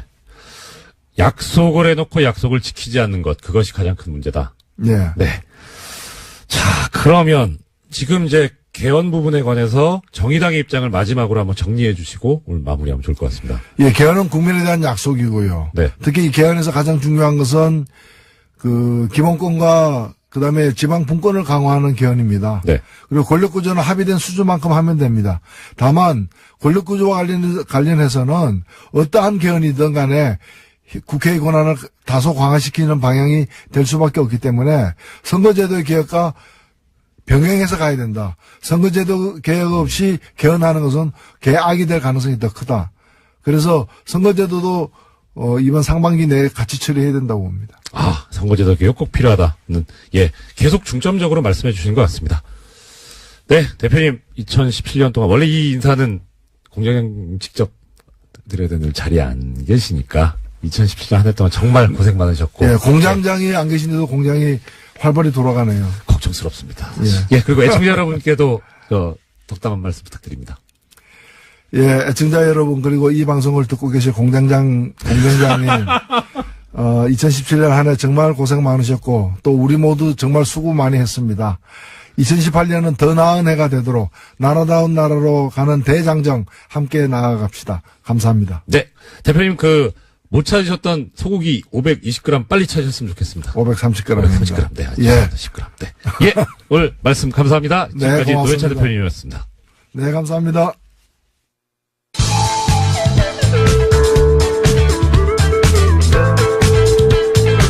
우주 최강 시사 프로그램 김어준의 뉴스 공장.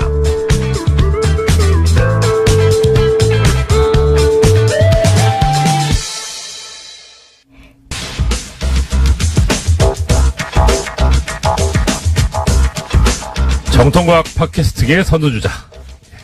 과학하고 앉아있네. 근데 뉴스 공장에서는 시사과학 개그까지 넘보시는 파토 원종호 대표님 나오셨습니다. 반갑습니다. 아유, 반갑습니다.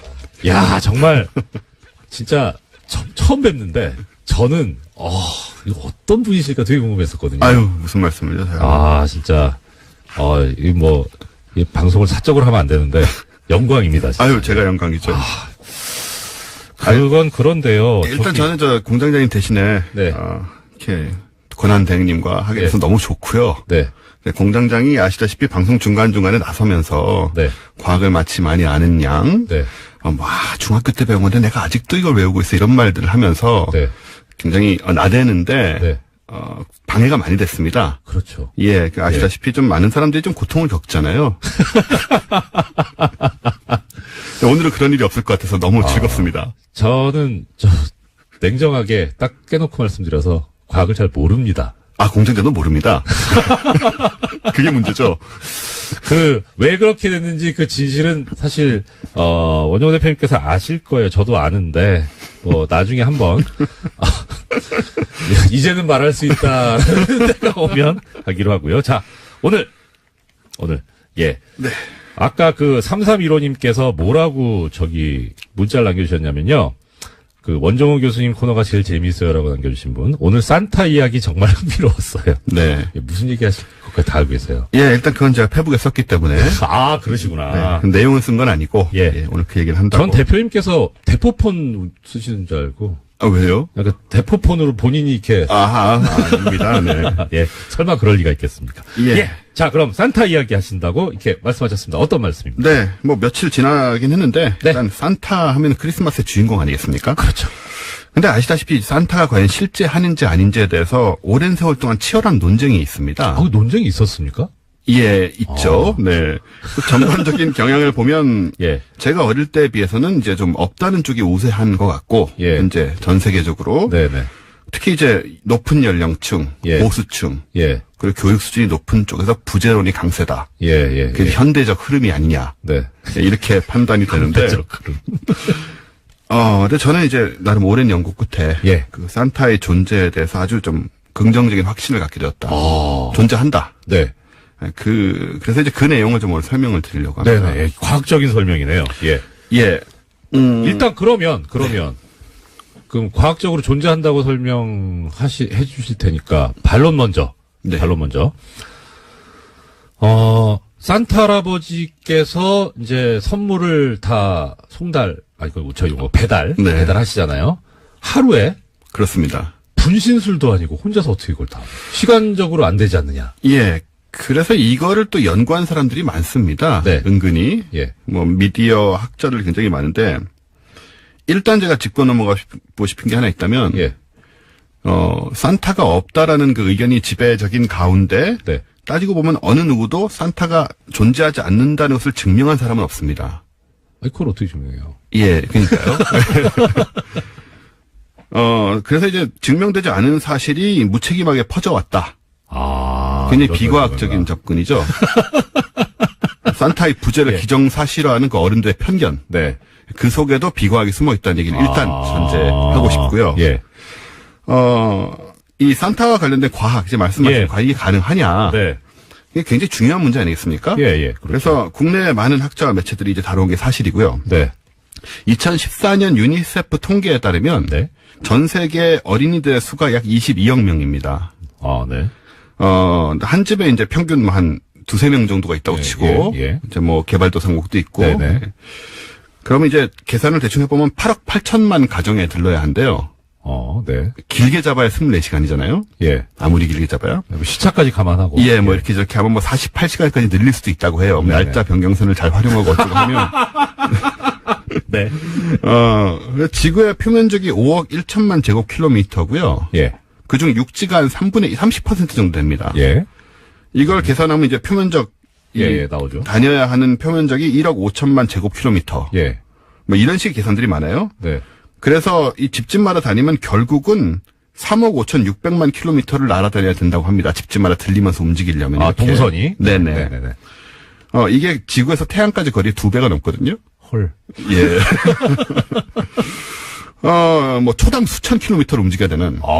네. 진짜 이건 신기술인데요. 그래서 일단, 다니는 것 자체가 과학기술적으로 매우 어렵다는 사실을 알 수 있습니다. 네. 여기에 여러 가지 얘기들이 있죠. 일단은, 학자마다 이 수치가 조금씩 다른데 네네. 아까 22억 명의 어린이라고 얘기했지만 예. 뭐 불교, 힌두교, 유대교 가정 애들은 산타 선물을 안 받지 않느냐? 아닌데? 산타를 부정하지 않느냐? 아니 어린이가 무슨 문제가 있습니까? 그러니까 이게 좀 문화 인류학적인 문제라서 네. 조금 복잡하긴 한데 예. 그래서 뭐 훨씬 적다. 실제로 받아야 하는 어린이들의 수는 불과 뭐 3, 4억 명에 불과하다. 그럼 존재를 증명하기 위해서 모집단을 줄여버리는군요. 그렇죠. 예. 이제 이런 이게 약간 편법이긴 한데요. 예. 이런 방법이 있고 예. 그다음에 이제 기술적으로 이게 가능하다는 주장들이 있죠. 예. 예, 굉장히 다각도로 있는데 네. 산타는 이미 오래전부터 북극에 기지를 짓고 그 험한 환경에서 살아온 사람 아니겠습니까? 예. 그래서 우리보다 훨씬 발전된 과학기술을 보유한 어떤 종족이거나 뭐 그런 후예이거나 반신, 외계인. 스타크래프트 분위기가 나오는데. 예. 그럴 가능성이 있다고 실제로 주장들을 하고 있고요. 네. 그래서 현재 시험하고 있는 뭐 우리 인간들도 시험하고 있는 예. 뭐 음속의 10배를 넘는 극초음속 항공기 그런 것들이 있고 또 심지어 제가 가끔씩 얘기를 하는데 그 나사에서 네. 그 초광속 워프라고 그러죠. 워프. 그거를 지금 실험을 하고 있습니다. 예. 시공간을 구부러뜨려서 네. 광속 한계를 극복하는 거죠. 이런 것을 갖고 있을 수도 있다. 아직까지는 추측 같은데. 추측이죠. 예. 그 일단 아까 그 모집단 얘기 나왔으니까 네. 그 4416님이 이런 의견 주셨습니다. 우는 애들이 있는지 빼야 된다. 예, 그렇습니다. 저 정보를 파악하는 게 또 하나의 난관이죠. 8억 8천만 명의 어린이들 중에 빨리 울려야 돼요. 예. 그러니까 이 8억 8천만 가정에서 예. 어느 애가 언제 울고 있고 예. 그 2.5명의 어린이 중에 누가 실시간으로. 울고 있고 실시간으로. 이야. 이 정보력도 아주 풍부해요. 사실은 그 점이 조금 더 물리적으로 어려울 수도 있고요. 네. 그리고 또 사생활을 존중하는 가운데 이런 정보만을 이제 가져가야 된다는 이 헌법상 권리를 침해하면 안 돼요. 그렇습니다. 네. 그런 굉장히 어려운 문제들이 있는데요. 예. 어쨌든 그래서 이제 기술적으로 이게 가능하다. 뭐 다양한 상대성 이론, 예. 양자역학, 연력학, 재료공학들을 활용하면 네. 모든 것을 할 수 있다고 주장하는 과학자들이 또 있습니다. 아, 그렇군요. 그래서 산타의 예. 진실이라는 책도 있더라고요, 미국에는. 이걸 다 이제 설명해 놓은. 예. 재미는 있을 것 같은데 읽어볼 가치가 있는지 아직 궁금하긴 하네요. 그래서 그렇습니다. 사실 이런 책들이 어떻게 보면은 그 아이들에게 네. 산타가 있다는 거를 억지로 예. 믿게 하기 위한 좀, 지나친 그 과학적 적용이랄까. 산타가 정말 저러고 다니겠느냐. 예. 뭐 초광속에다가 예. 무슨 뭐 이온 뭐 실드 이런 게 나와요. 그런 걸 착용하고 뭐 굴뚝을 내려간다든가. 예. 아무리 봐도 그건 아닐 것 같다는 생각이 드는 거죠. 그 지금 굴뚝 말씀하셨으니까. 네.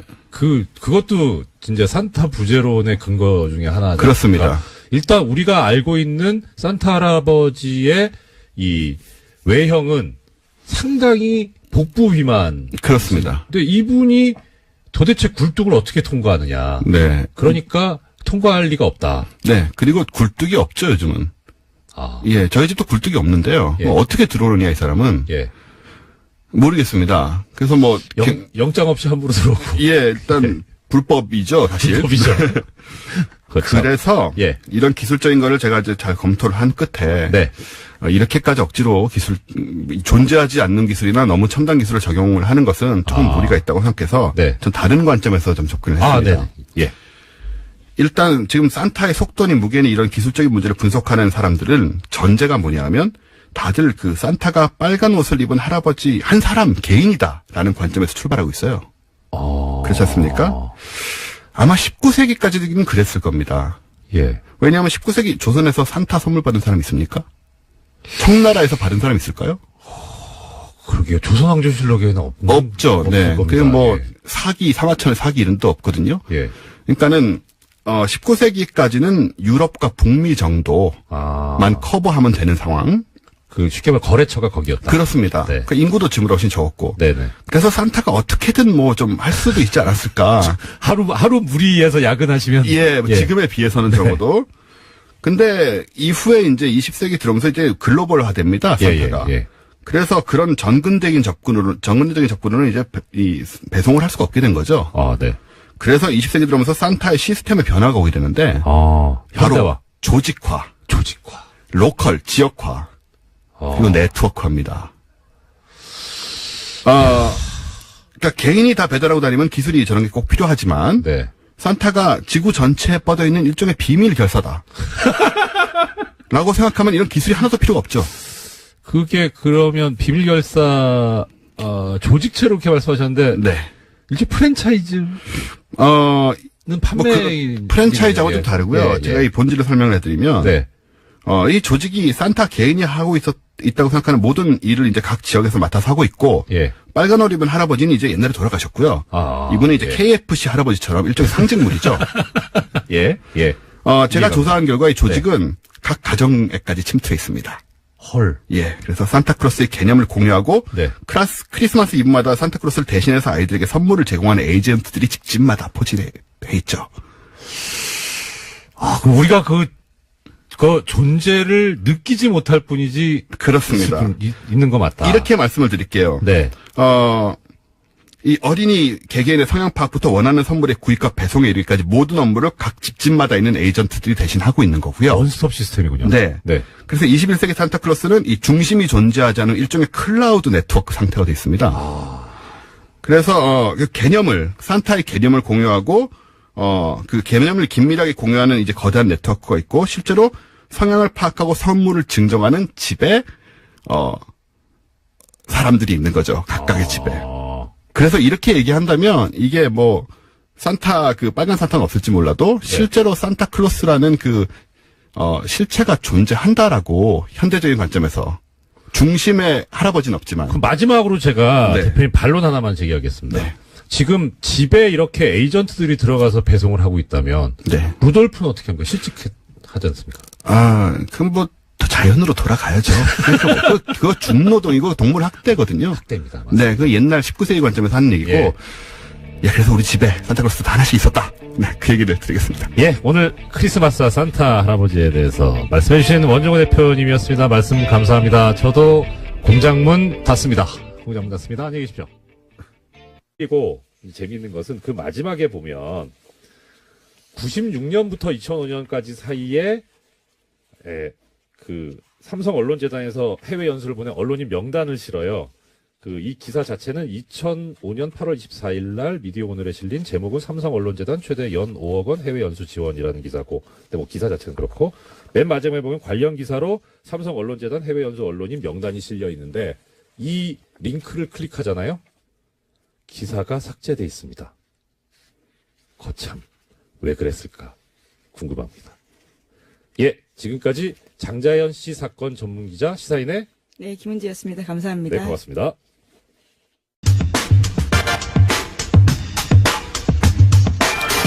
예, 어제 뉴스공장에 나오셨다가 양대 포털 사이트에 인기 검색어 실검 1위를 휩쓰신 무려 이관함 한방에 유시춘 선생님 어제에 이어서 또 스튜디오로 모셨습니다. 어서 오십시오. 네, 굿모닝. 우리 선생님께서는요 다 멋있으신데 제일 멋있으신 게 이렇게 쿨하신 거. 너무 멋있습니다. 자, 저 어제 혹시 못 들으신 분들을 위해서 잠깐 어제 그 선생님께서 하셨던 말씀을 좀 정리를 해드리겠습니다. 이 유시춘 선생님께서는 1987년 민주쟁치 6월 항쟁 때 민주쟁치 국민운동본부 상임집행위원을 맡으셨었고요. 현재 이제 사단법인 6월 민주항쟁 계승사업회 이사장이시고요. 네. 그리고 어제 하셨던 말씀이 이겁니다. 1987년 6월 항쟁에 도화선이 됐던 당시 박종철 군 고문치사 사건. 네. 그 말씀해 주셨고, 그리고 그것을 토대로 해서, 국민 주권을 되찾아오기 위한, 여러 가지 그 집회가 있었고, 결국 1987년 5월 27일 날 향림교회에 모여서, 민주쟁치 국민운동본부를 결성하는, 정말 드라마틱한 그 종로통에서 다들 숨어 계시다가 쪽지로 어디로 모여라라고 하는, 예.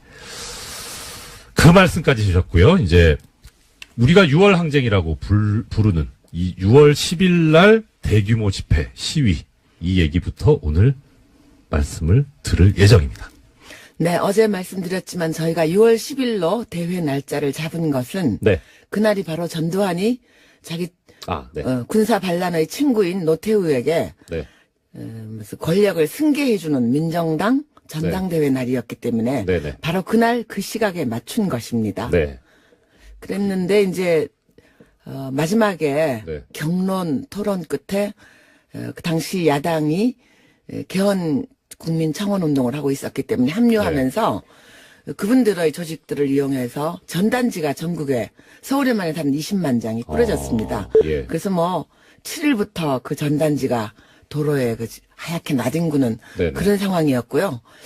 경찰이 이것을 뭐 불법 집회로 간주하고 미리 차단해 놨었기 때문에 7일부터 즉 대회 나흘 전부터 성공회 입구는 3중 4중 전경들을 겹겹이 쌓여 있었습니다. 들어갈 수가 없었어요. 어제 하신 말씀 중에 하나가 이제 이 6월 항쟁이 성공의 그 서울 네. 의 교당이라고 하나요?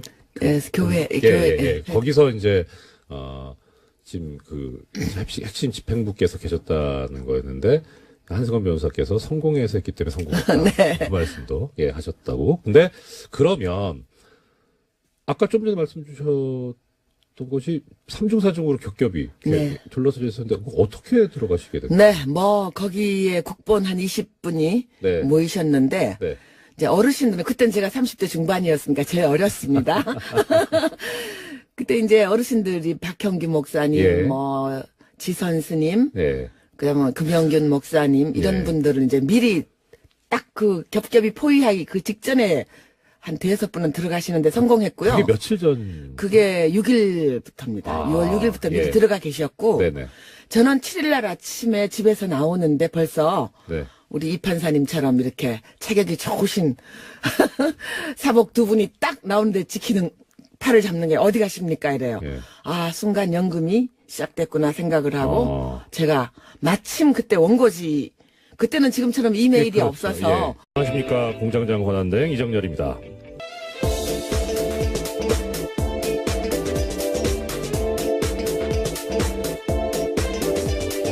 예, 시사인의 김은지입니다. 장자연 씨 사건 전문 기자. 김은지 기자님. 언제부터 제가 그렇게 된지는 조금 당황스러운데요. 예, 열심히 취재하라는 뜻으로 알겠습니다. 예, 어제 예. 저 화제 중에 하나가 우리 지금 저 뉴스공장 관련된 분들 뭐 거의 저 실시간 검색어에 많이 올라가셨어요. 근데 특히 장자연 씨. 네, 그렇죠. 어제 예. 하루 종일 실시간 검색어였는데요. 네. 관련해서 청와대 청원 게시판에는 어제 하루만 해도 1000건 넘는 게시글이 올라왔다라고 합니다. 그 1000분이 동의를 했다는 게 아니라 1000건. 예, 그래서 글 자체가 1000건이 올라온 건데요. 이야. 특히 유력 인사에 대한 수사가 제대로 이루어졌는지에 대해서 규명해야 된다라는 네네. 목소리 커지고 있어서요. 예. 검찰 과거사위에서는 오는 1월 안에 장치 사건에 대해서 재수사 여부를 결정한다라고 합니다. 아니 이 정도면 뭐 결정하셔야 되는 거 아닌가 싶은데요. 그런데 1000건이면 어떻게 보면 많다고도 볼 수 있지만 그거는 한 군데 좀 집중해서 몰아야 되지 않을까 싶기도 한데요. 뭐 청와대 대합을 나오려면요 20만 명 20만 이상이 분. 지금 네. 해야 돼서요. 예. 뭐 그것이 아니더라도 어쨌거나 검찰 과거사위가 이 사건 자체를 재수사할지에 대해서 검토한다고 하니까 네. 어떻게 여론이 움직일지도 중요한 부분일 것 같습니다. 제 생각에는 이 장자연 씨 사건 전문 기자이신 왜 얼마 전에 네, 저 어쩌다가 계속 그렇게 됐습니다. 유시춘 전 장관께서 저기 청와대 청원 게시판에 글을 올리셨잖아요. 예, 유시민 전 장관이요. 아, 유시친 선생님은 유시 좀 이따가 선생님 너무 나오시죠. 좋아서. 예. 죄송합니다. 예. 예, 유시민 전 장관께서 올려가지고 상당히 많은 호응을 얻으셨는데 그런 이제 전문가 분이 하시니까 많이 알려진 또 이제 말하는 네임드 분이 하시면 많이 좀 나온다. 네임드이신 우리 김은지 기자께서 청원 한번 하시면 어떨까요? 제가 네임드도 아닌 뿐만이라요. 예, 기자는 뭐 기사로서 이렇게 또 보여드려야 되니까 열심히 취재하라는 격려를 알겠습니다. 기자님 진짜 되게 사적인 친분은 별로 없지만 여기서 이렇게 뵙는데 정말 존경스러워요. 갑자기 왜 이러십니까? 제가 여러 가지 단점을 가지고 있는데 가장 큰 단점이 거짓말을 못하는 단점을 가지고 있습니다. 자, 오늘 이제 소식 전해주십시오. 네, 다스는 누구 겁니까? 라는 질문 뉴스공장에서 계속 던지고 있는데요. 이 답을 찾기 위해서 검찰이 본격적인 수사에 들어갔습니다. 검찰 수사는 투트랙으로 진행되는데요. 어제 서울 동부지검에서 출범한 수사팀 같은 경우에는 120억 원대 다스 비자금 조성 의혹을 수사합니다. 참여연대는 지난 7일에 신원불상의 다스 실소유주가 120억 원의 비자금을 조성했다라고 고발한 바가 있는데요. 또한 관련 의혹을 수사했던 정호영 전 특검 같은 경우에도 고발당했습니다. 이 사건은 공소시효가 50여일 남아 있습니다. 또 다른 갈래는 다스의 140억 원 투자금 반환 소송에 청와대가 개입했는지에 대한 서울중앙지검의 수사인데요. 검찰은 최근에 청와대 행정관 조사했고요.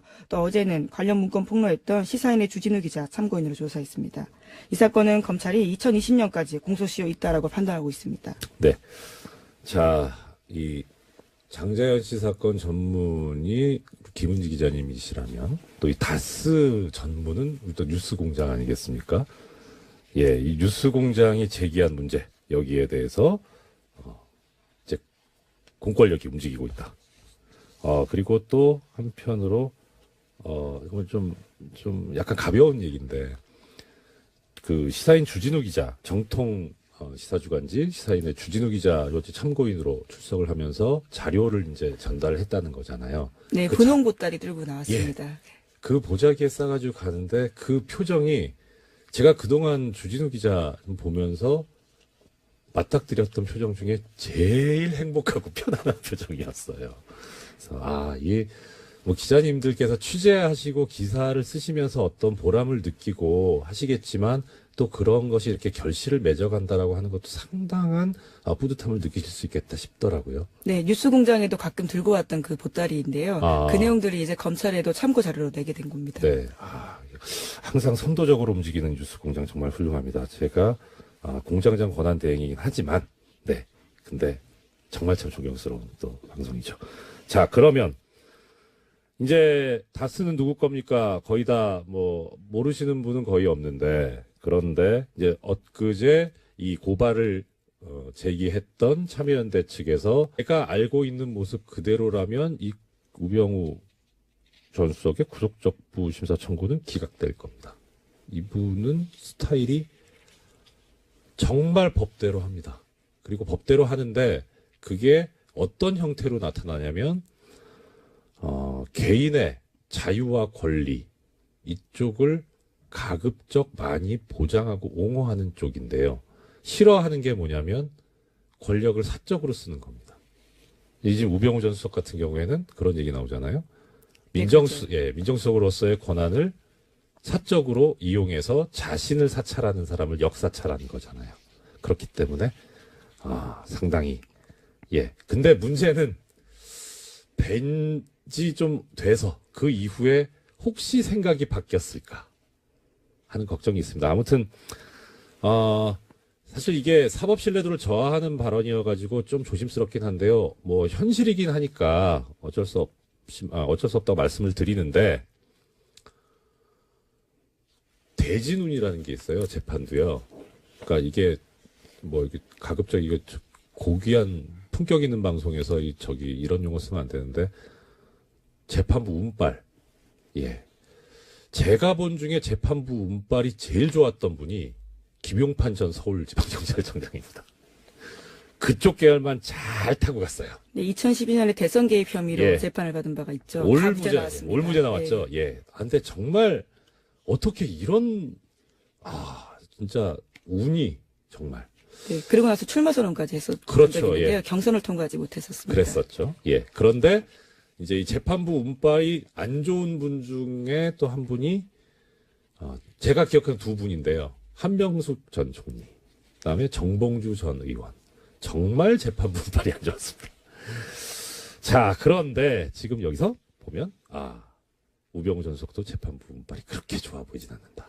네, 오늘 구속적부심 열리는데요. 네. 그 결과에 따라서 내일 다시 제가 내일 출연하냐 미니 못하냐가 나오네요. 인터뷰를, 네, 알겠습니다. 네, 게다가 또 조윤선 전 장관 같은 경우에도요. 오늘 영장 실질 심사가 있습니다. 내일 한꺼번에 그렇습니다. 해석을 좀 해주셔야 될 것 같아요. 큰일 났네요. 예.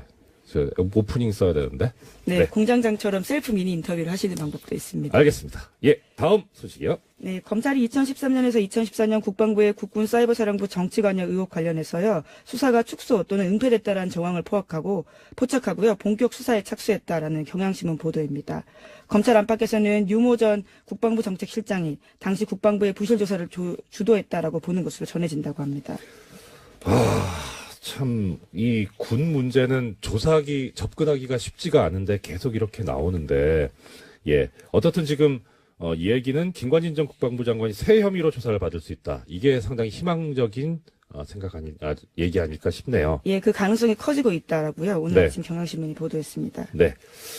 자, 시간이 한 3분 남았는데, 우리 장자연 씨 사건 전문 기자이신 김은지 기자님 계시고, 그다음 다스 사건 전문 방송인 뉴스공장에 있는데, 저도 대행시켜 주신 김에 제가 그거 됐잖아요.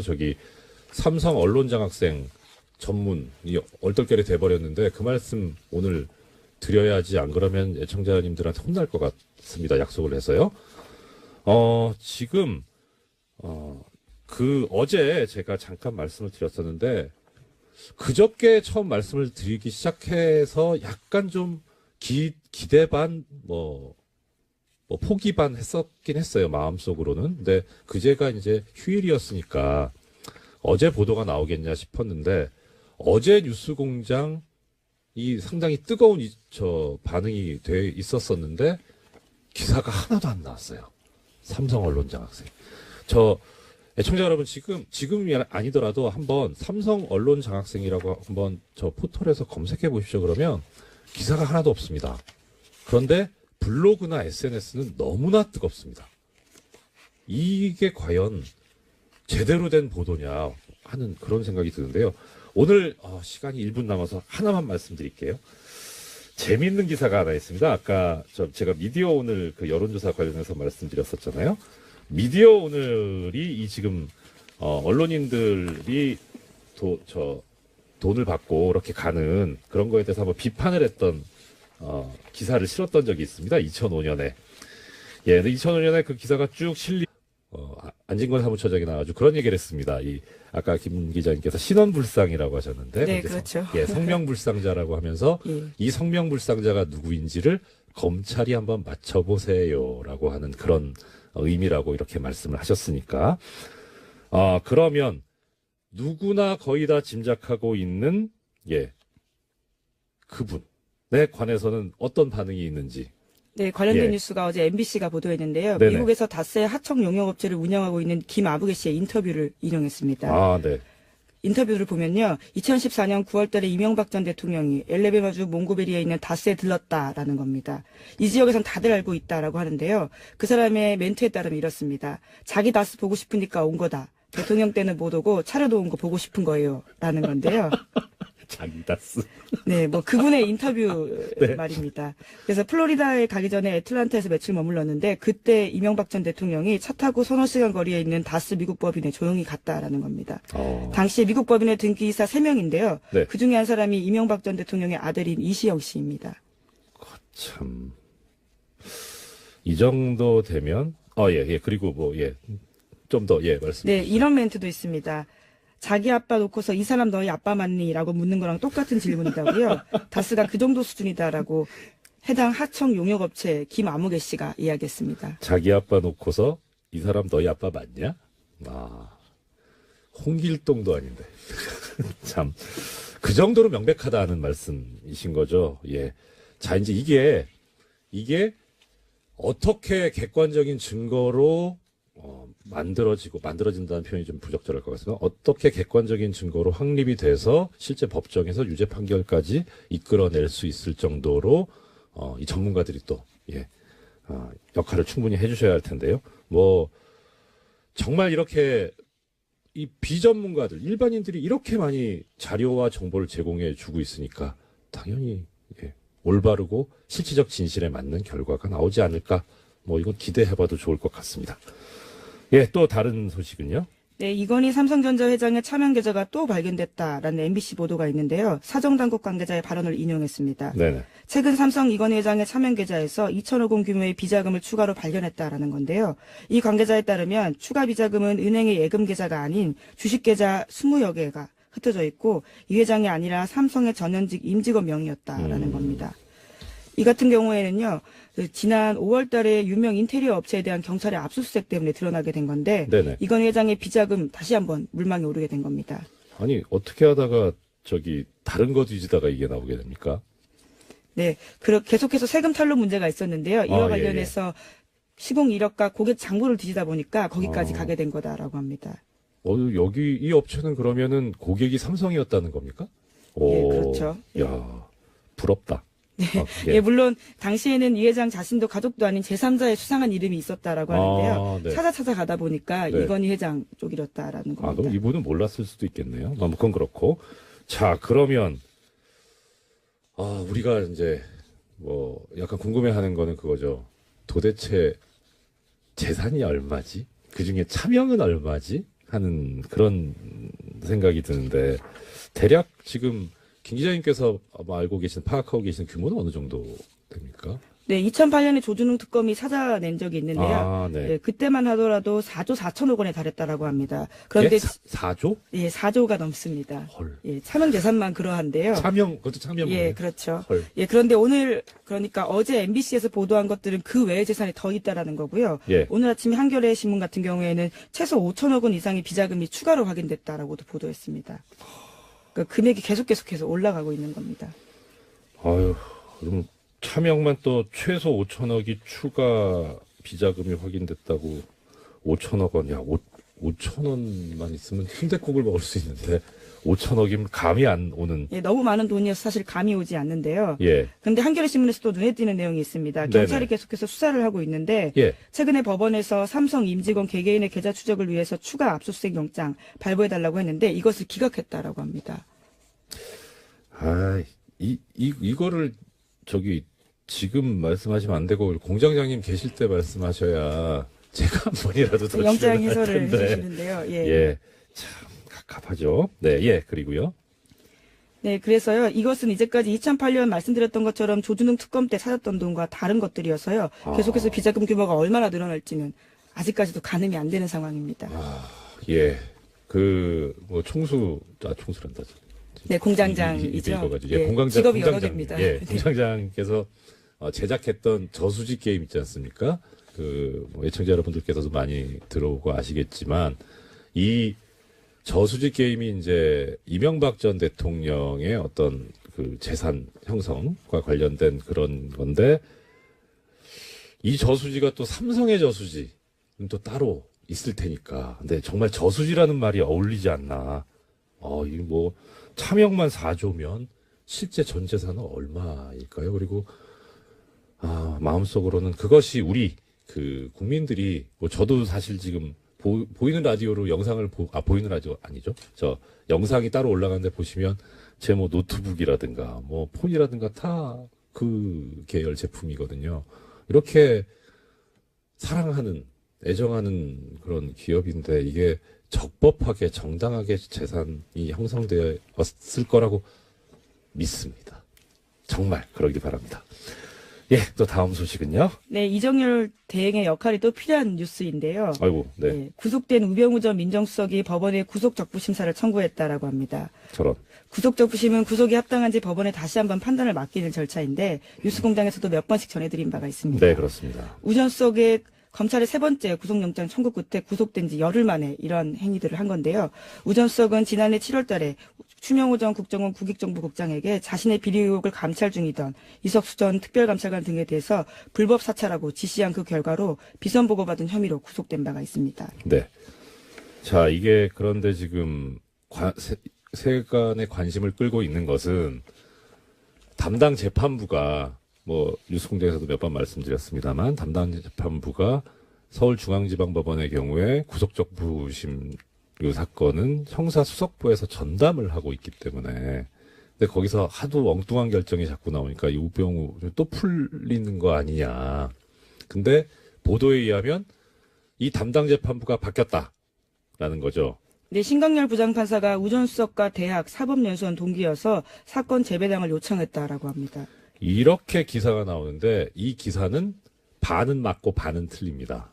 왜냐하면 이렇게 기사가 나오면 어떤 느낌이 드냐면 사건의 공정함을 위해서 피해갔구나라고 생각이 들잖아요. 그러니까 이 신광렬 부장판사를 옹호하는 듯한. 예. 근데 그게 아니고요. 법관의 사건 분담과 재판대 사건 재배당에 관한 예규에 보면 대리인이나 변호인 같은 사건 관계인이 사법연수원 동기인 경우에는 사건을 하지 말고 재배당 요청, 다른 재판부로 옮기라고 그렇게 규정이 있습니다. 원래 있는 규정이다라는 말씀이시죠? 예, 원래 그렇습니다. 예. 그런데 이제 하물며 지금 여기서 지금 대리인이나 변호인이 아니라 바로 당사자잖아요. 재판 당사자. 그러니까 대학 이거는 관계가 없고요.